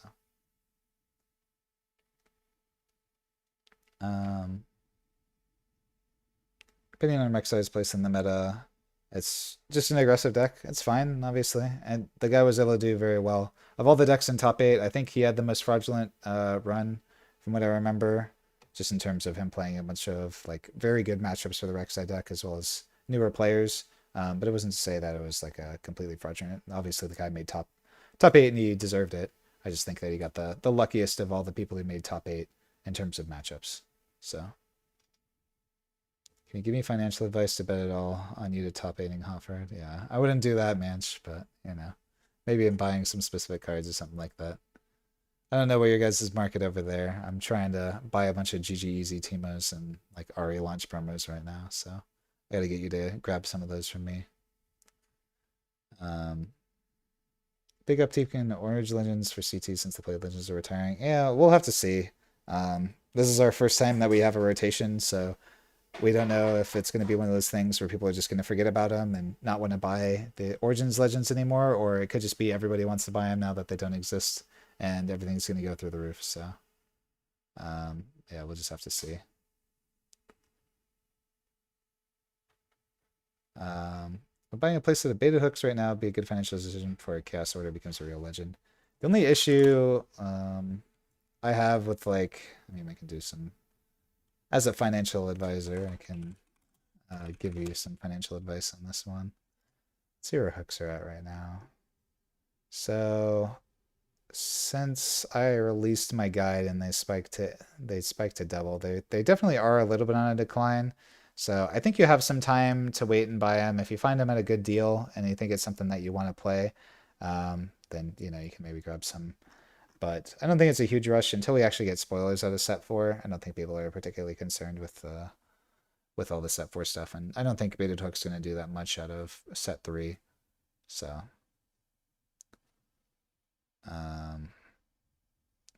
all the success from Riftbound and Challenger TCs so far, how are you feeling since going full time, and where do you intend to take the team in the future? Yeah, I mean, I think everything's been great for us. So it's possible that we'll transition Challenger into other card games as well. There are other ones that I'm looking at. Obviously, I'm going to try One Piece a little bit just in the break period that we have in between the RQs and the regional at the end, but I'll still be focusing on doing Riftbound content and doing all of our ancillary tournaments that we have as well. So Riftbound will always be my main thing, but we'll be trying other card games as well. I've always played a ton of different card games at once, so yeah, it's you'll always see me playing card games at some point, and we'll make sure to put content out in both our Discord and this YouTube for sure. If Alawi gets released, we hunt for best of Alawis. Only if I like the legend. I'm not even really I'm not that attached to it. I might try to get one just because I think she's cool in League, but even when I say like she was my main in League, I haven't really played League competitively that much. It was like normals with friends, and I would play against people, or I'd play with people who are much casual gamers than myself. So I liked Alawi because I could 1v5 the game in the casual lobbies. So, but I didn't have like that much of an attachment outside of that, Your signing fees are too high, Minch. Yeah, I know. I know I could never afford you, so that's how these go. Oh, my place at a Red Kaiso fence. I'm in a Cali. Don't want to accept. I wasted my money. Yeah. We'll see. Shocked that Prisma is not on the team. Yeah, me too. I can go to the Yomi's website as well. This is always one that I would recommend for people who are just looking to get information. It's just yomi's-palettes.de. Tons of information that's on here that you can see. It tells you like overall play rates for all the different regionals, gives you the tops, of course, all the best ofs and what their lists were. If you want to see someone's list, you can just go in here and it'll tell you everything right here. So also another super strong one. Do you think you'll win Hartford? No, but I would love to. So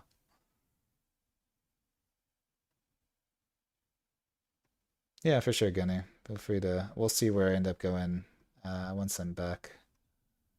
Think about Emperor Dice can bounce for free. I think it's nonsense, and they will errata it so that that's no longer the case. We've seen that happen a ton of times in Riftbound, where, for those who aren't aware, this is kind of a big topic of conversation right now, but Emperor's Dice, based on the way that's worded, is apparently you can choose to do as much as possible based on the rules, and so you do not have to pay the one to return a unit, so you can just bounce a unit if you want. You don't get the 2 Might Soldier if you do, but you are just able to bounce something for free, so it can be relevant. So, how do you fix having bad emotions between games and taking results? I think this is currently the biggest problem. The thing that the way that I keep my mental strong is I think of a game in 2 ways, right? And this is very, very binary. There are only two things that could have happened in a game. Either I made a mistake and that costed me the match, or I got unlucky and there was nothing I could have done, right? In one of those instances, if there's nothing I could have done, then there's no reason to be mad. I did my best, and I just got unlucky. There's nothing you can do. And then the other instance, if I made a mistake of any kind, then I can at least mentally tell myself, well, I made a mistake throughout the match, so I didn't deserve to win it. And I take that as a learning lesson. I think that's what really kind of separates me from a lot of people, is that being able to have the strong enough mental when it comes to playing these card games that's like every turn I'm analyzing for something that I maybe did incorrectly, and then next time when I find out myself in a similar situation, I know how to play it correctly. And this is how I refine myself to the point where I'm able to be as consistent of a player as I am, is just by having a strong mental and thinking from the sense of I want to improve as much as possible. And for me, the win-loss doesn't matter as much, at least while I'm still improving, until you're able to get to the consistency level that we're seeing of these players. I think Riftbound is a game more so than any that has had such insane levels of consistency. We have Squirtle, who went 30-0 at the last 2 RQs. We have Alan, who's won 2 RQs. We've got myself, who's topped 3 different events, even on bad legends. Well, bad in quotation marks, like set. Not one of these top decks like Alan and Squirtle has played. Like it's clearly possible for people to get to that point. And the way that I think about any game, whether it be video games or card games or otherwise, is I want to do everything I can to be the top player. I want to. The thing that I enjoy about these card games isn't the competing. It's not playing the game itself. It's about the idea of wanting to get better at a card game, and how I do that is what I find enjoyment out of. The thing I enjoy isn't winning or anything like that. It's about seeing myself actively improve and seeing myself playing perfectly, right? So these are the things that's how I find enjoyment, and I think what works for me. So yeah, I would think it really just becomes a mental thing. Don't care as much about the results when it comes to a lot of this stuff. Obviously, that can be tough, especially going to an RQ, which is like a once in a lifetime thing for people.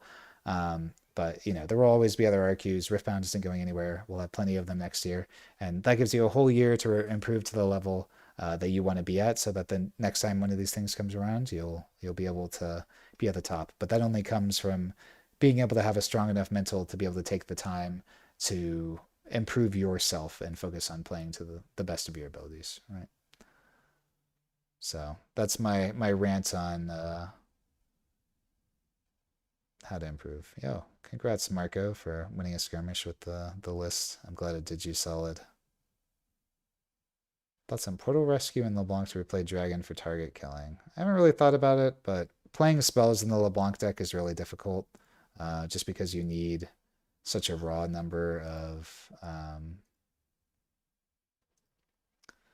my list is probably outdated, but you need such a raw number of units in this list in order to make all the hook stuff work. So basically, you can only really afford to play. Oh, this is the old. That was like the bad list. I don't know where my hook list is at. That was like, oh, maybe Daniel made it on his account. Oh, I probably made it on the Challenger account. That's what it was.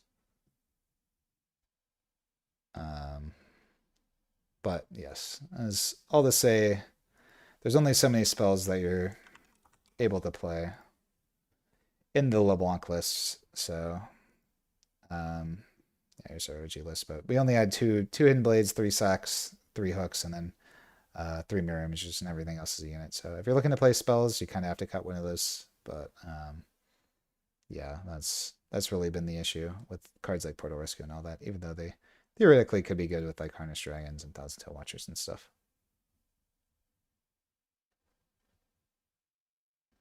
Do you scrim much with players outside CTCG? Not really.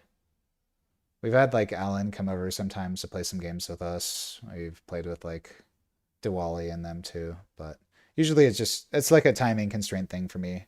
When it comes to like playing in locals or playing with other people, it's never because I don't want to. It's just I literally don't have time between all the stuff I do for Challenger, plus actually playing in these events, plus traveling, plus actually testing with our team, keeping everything on track. It's like it's tough, right? So um, wonder what you'll play, what I'll play after set. Yeah, me too. We will see. Um, until there's like actual all of set the new set out, I definitely will not have an actual idea for it. Where can I find the As financial advisor, what do you think I should do with the signature Origins aria I pulled? Grade it. Putting in the mail sketches me out. Nobody willing to offer me more than half market here. Uh, I mean, I would be interested in it, and at the very least, if you're just looking to sell it. But it depends. So for me, I have one. Because I worked in a card shop for 6 years, I know how to grade cards and I know what cards will come back well. So I've already sent a bunch of cards over to Beckett to see how they come back. So I think if you are able to grade them, it's worth it. But I mean, I bought a couple. I bought a RA Sig for set one and set two, both of which are not gradable. So I'm probably just going to end up selling them myself. So um, yeah, but putting in the mail is sketchy. I can tell you if this may freak you out, but I put both of my sets at set best ofs in the mail. So they're both in the mail right now and on their way to Beckett. So it's just one of those things that you kind of have to trust. And, you can always set insurance as well. So that it doesn't end up being too much. I think I insured it for $10,000 and it costed me about $110 to ship it. So worst case, I at least get 10 grand back for them losing my set best of. But yeah, it's just part of the industry. So if you're really looking to sell it, send me a message on Discord. My Discord is just Argan, ARGAN, and I can help you out with that. Do you have any tips for getting into casting in Riftbound? I don't know. I think I would ask one of the actual casters. Most of them are pretty nice, so I would say reach out to one of them. But Riftbound is currently in a spot where they seem to be wanting to try a bunch of new people. So if you have any experience with it, I'm sure they'd be open to it. Have any other team been paying attention to the new Cyberpunk TCG? I did back the Kickstarter for about 5 grand in total, so we'll see. I'm not like a big Cyberpunk fan or something, but it's something I'll always try.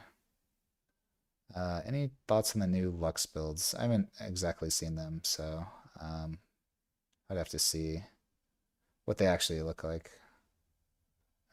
But I think they're probably fine. The Lux deck is one that's still innovating. I don't know if it's really gonna change that much, but it is something that I'm looking at. At the end of the day, it's still gonna have like very similar issues, I'm sure. Um, Not speculating too much about Set 4 stuff until official spoilers come out, but I'm sure it'll be very good. That's really all I can say about it until we get to see all the cards, the new cards. Just because, like, until we have all the full context of every card in the new set, like, it's possible that like all of these cards for this LeBlanc deck are just going to be completely power crept. So, in my opinion, cards and decks are only as good as the metagame around them, right? If we were even like the best deck that we have right now with this Master Yi, it actually has like a losing LeBlanc meta matchup, right? So if LeBlanc was like the best deck, then Yi actually wouldn't be the best deck anymore. If everyone was playing LeBlanc, then Yi would actually be, one of these gutter decks with a 40% win rate. So even the most powerful decks are only as good as the other decks that exist, right? So yeah, Red Jin with the Kali is something I'm worried about, but yeah. Use silver bullets to run in Rengar. Snapvine, the Yi seems good. I'm not really sure. It's a good question. I would be a little. I guess Snapvine's probably not bad, yeah. Not something I've really considered, though. What do I think about Ivern? I think Ivern's the worst legend in the game. And is the Blancana as good in this meta with her worst showing than expected? She's just a meta dependent deck. She's going to be really good if you play into a bunch of Yis and Aurelias. This win rate's a little bit low, but I'm assuming people are just aren't as experienced with the matchup. But if you play into a bunch of Dianas, then yeah, Diana's always going to cook you, unfortunately. What set will have the highest play rate when Vanilla comes out?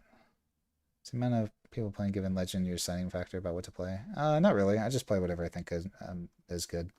I think I'm I think I'm like a top three, top five player in the game. So whatever people should get off of whatever I play, not the other way around. Is it worth grading a best of? I don't know. We'll see. I'm experimenting with it, so we'll see. If it comes back terribly, then whatever, I'll just crack it and sell it raw. I know that the ones that I had would be good enough to be a PSA 10 guaranteed. I'm just giving Beckett a shot because I've worked with them in the past and I've always appreciated their services. So shout out to Beckett. So I'm finally about to catch up. Well, yeah, appreciate the sub as well, Mr. Nebnev. Sorry, I'm trying to bounce between my YouTube chat and Twitch chat. Um, so to catch up on everything, I'll probably do another like 13 minutes of questions here and then call it. Any tips for predicting meta? I feel like I never play the current set by the time I know all the meta is. Yeah, keeping up with the card games can be kind of tough. I think at least in Riftbound, you can kind of just stick with whatever your color combination is, and hopefully that's good enough, you know. Although the body order decks are going to play the same. You know, we saw Alan going from Ezreal to Diana now in this format. And, you know, those decks will still play very similarly, or same with like Master Yi. This deck will always play very similarly. So just pick a deck that you like the look of, and just I think where people really struggle is to just like bounce from one deck to the next to the next.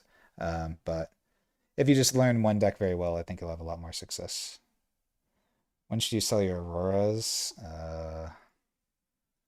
Probably a couple weeks ago, if I had to guess.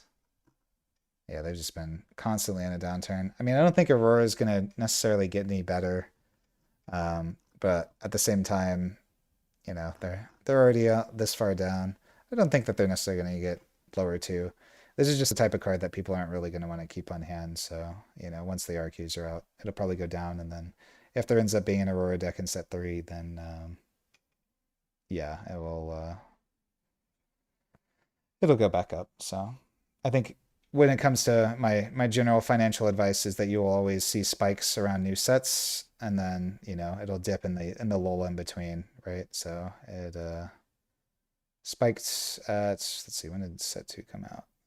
I guess Aurora didn't really see that much play in set 2, but you know, as hype for new things come up, it'll spike up and then dip down back again. So we do appear to be at like one of the bottoms, so maybe it's not worth selling now, and maybe it'll go back up later, but it's really hard to tell.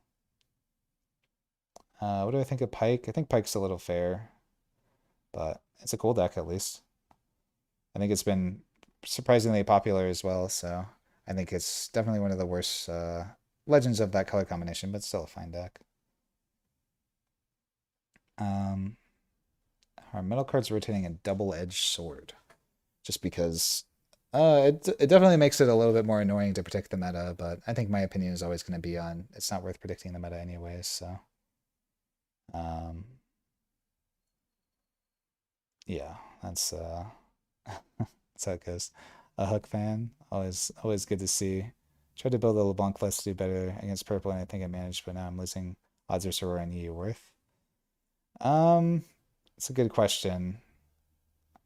Depends upon like, I mean, if you're able to improve, one of those things is like if you can improve this Diana matchup by, you know, 20%, so you get this to 50-50, and then you only lose like 10% off the Master U matchup, then yeah, that's probably worth it. Gives you a pretty even spread across the board, and then, you know, you also have sideboard slots. Typically, your game plan in the Master Yi doesn't really require too many things, so you can always sideboard things to make it a little bit better. So, am I planning to update the set guide? Yes, the set guide when I find time. Unfortunately, like as I've mentioned before, I'm in the middle of moving right now, as well as between these RQs. So I'm gonna try and get it out in the next week or two.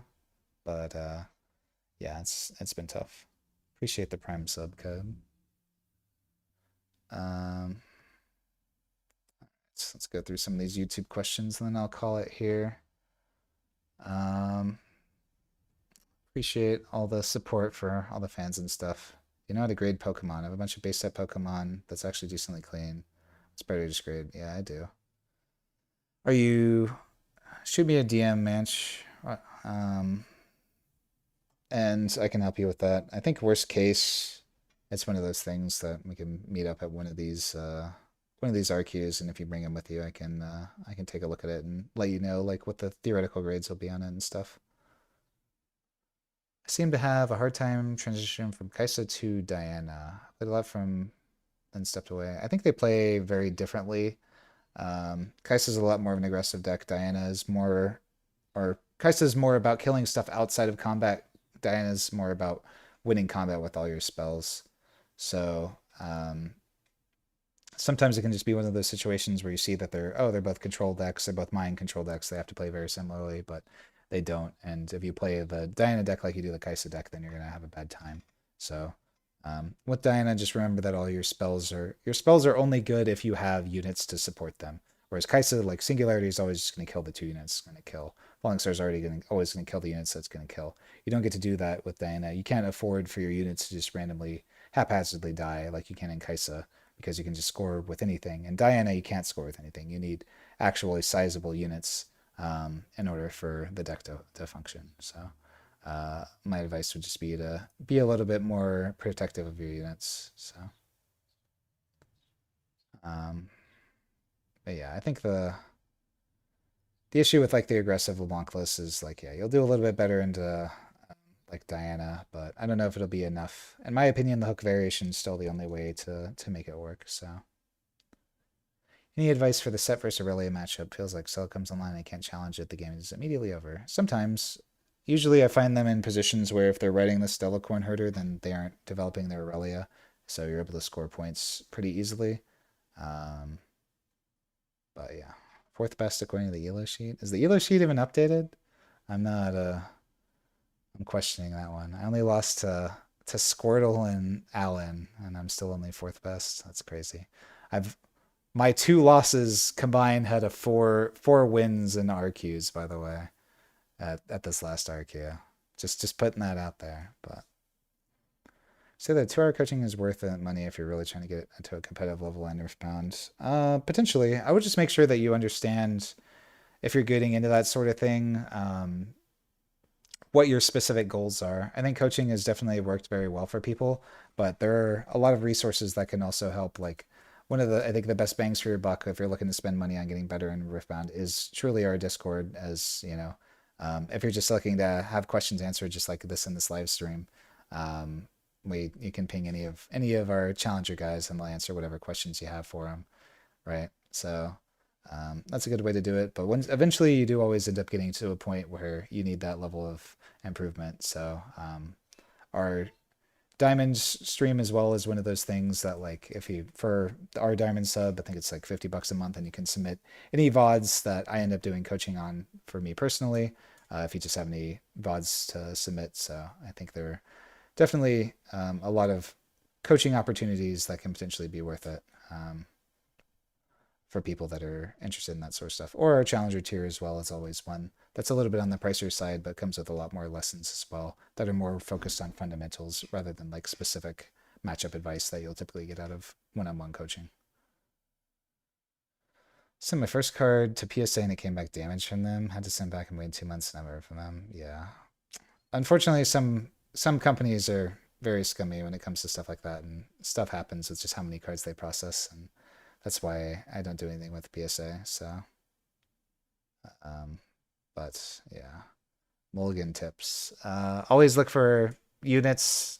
Mulligan away your spells. You want to make sure that you're spending your first few turns developing units before you start doing combat. So, look for like a turn 1, a turn 2, and a turn 3 play. Do you know how I can find the best of Billionaire Volley against Allen? That match wasn't on stream for Anton against Allen, so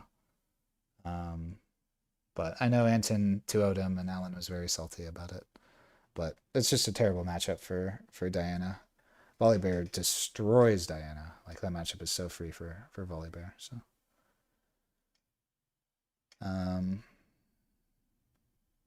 metal play cards also, yeah, metal play cards rotate. If I play a counter matchup, Aurelia Yi is 38%. Sure as hell feels like a 0% sometimes. Any tips in situations like that? My if you're struggling into a matchup that like mathematically should be good on paper, then it probably just is something fundamentally wrong that you're doing. So I would say just try something different than what your brain is telling you to. I think the specific reason why that matchup is bad for Aurelia is that you just contest and you score points early with Master Yi, and then you can just kind of develop some units in the base. But my probable cause would have to be like if you're struggling in the matchup is that you're trying to do combat too much in the mid game. If you're ahead on points, just keep your units in base. Don't feel like you have to hold. You want to be walling them out early because you have the legend ability while they're still developing their units and stuff. But then once you're ahead on points, you don't need to be like doing combat. You just need to be doing enough to score your points and then eventually go for the win once you're first to 6. What do you think LeBlanc fell off? Just a bad Diana matchup. That's really all it is. Should they unban Draven? Probably, maybe not. I think Draven's already performing at like such a high win rate, and is like a top 5. Well, it's probably like a top 10 deck, right? So I do fear what happens if they bring back Draven Vanquisher because that card was ridiculous.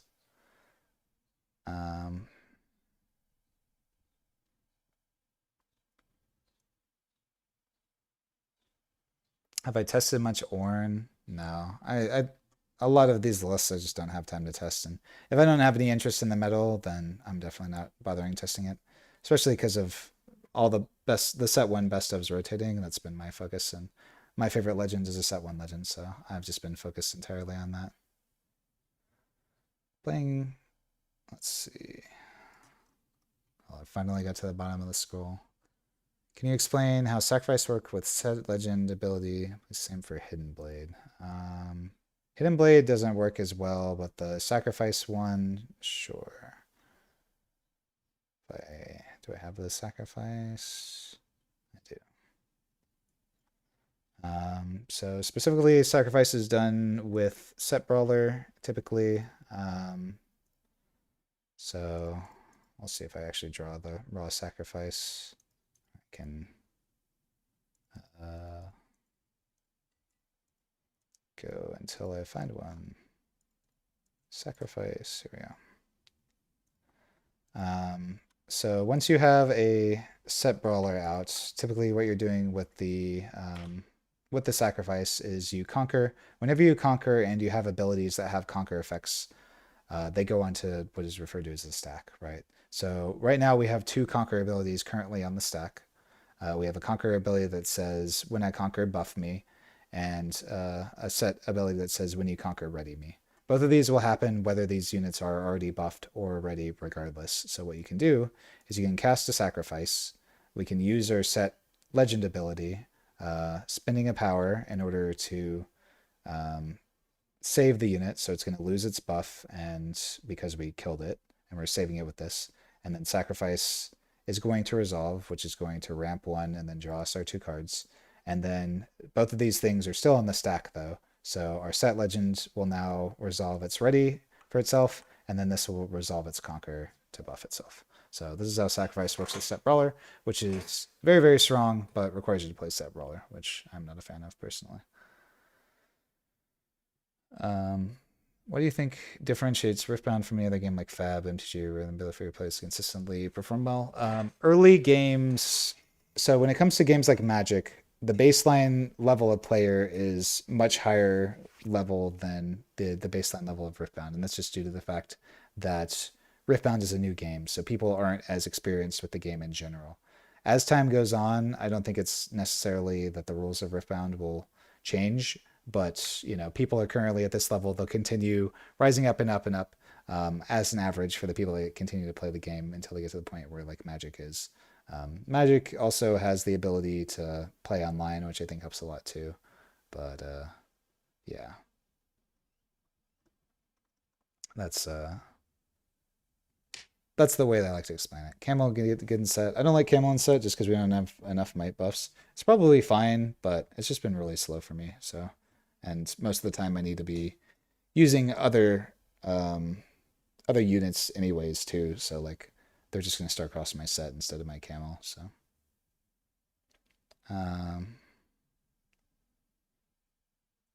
Yeah, there are a ton of viable battlefields for PGE, and I would just say go with what you like the look of.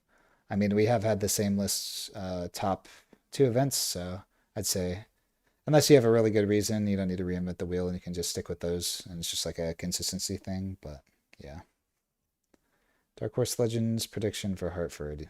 Yeah, I'm gonna win it all on set. Hopefully, there's our Dark Horse. Um, Thoughts on EXP Master Yi? Too fair. It's the same as like Ivern and all these decks that have these like all these Rumble decks, all this stuff. Like they're fine decks, but they're just extremely fair.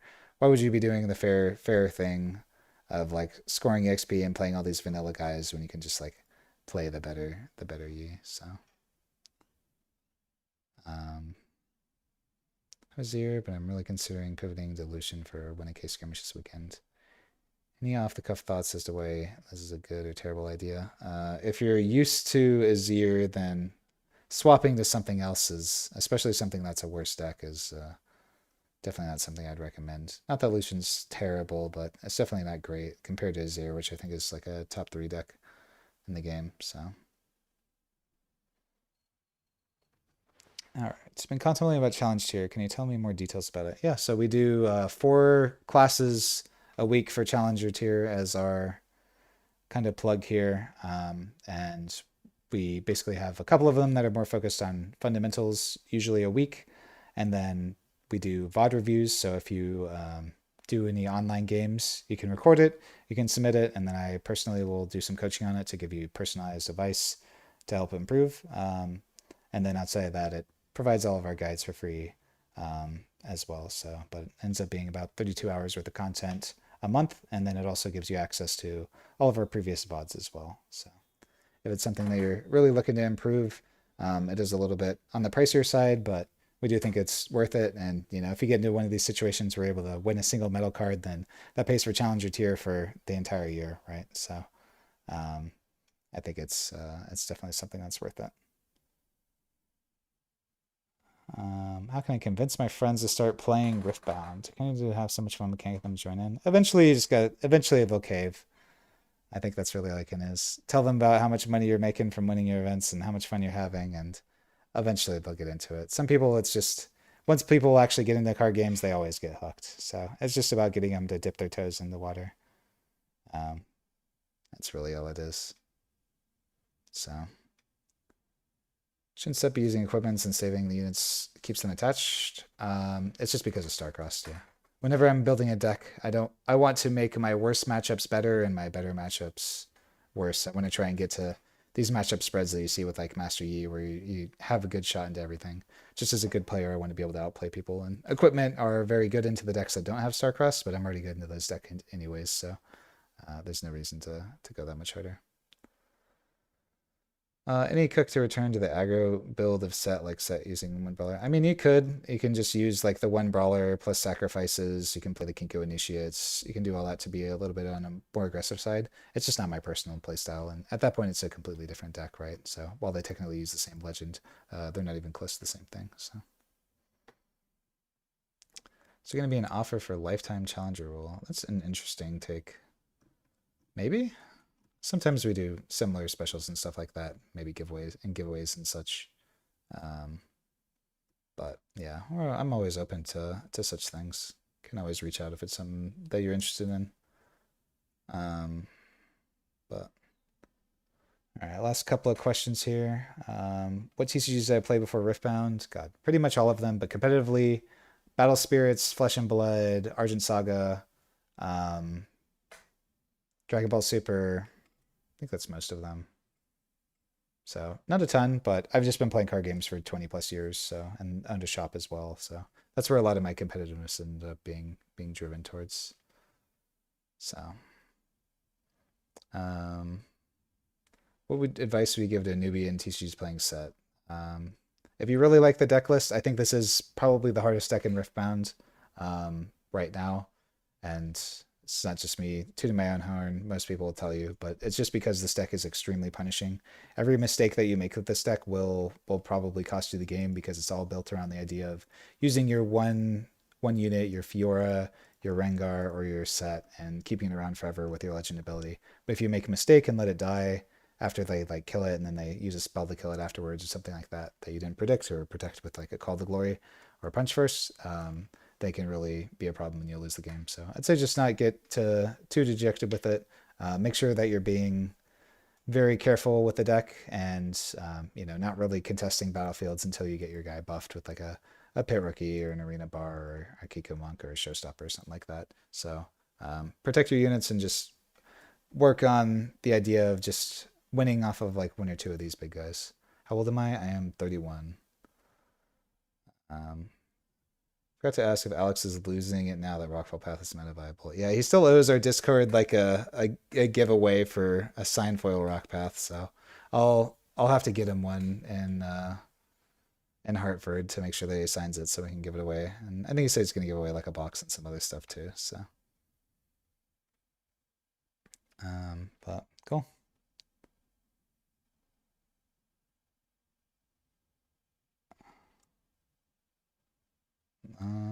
Cool. I think that's. If you come back, I'll be back streaming next Monday, Leo. So if you can wait until then I'll gladly do some deck doctoring on Monday. If you want to drop us a follow, but I've been streaming for like almost 4 hours now, and I gotta go pack, because I have to fly out to Hartford at like 7 a.m. tomorrow, and B, I'm moving as soon as I get back home from Hartford. So I'm always down to help people with stuff like that, but we'll have to rain check it until next Monday. But sounds good. Or next Wednesday too, same time. I'll be around. But I appreciate everybody for coming out and listening to me yap. Hopefully this Q&A session was helpful for everybody. Root for us in Hartford. And in the meantime, if people need anything, our Discord is always open. I'm always responding to messages through that. So definitely the best bang for your buck I think you can get in terms of content when it comes to Riftbound. So thank you all for watching. This is going to become a more regular thing. We're planning on doing the Mondays plus Wednesday streams pretty much every single time. So whether it be myself or Anton, we're still kind of figuring that out. But one of us two will be streaming every Monday and Wednesday from now until hopefully at the end of time, so long as traveling allows it. So yeah, I will see everybody next week. Make sure to drop the follows, all that sort of stuff. And yeah, I'll see everyone next week. Appreciate all the support, everybody. And yeah, hopefully you'll see one of our Challenger boys taking down Hartford. So until then, everyone have a good night.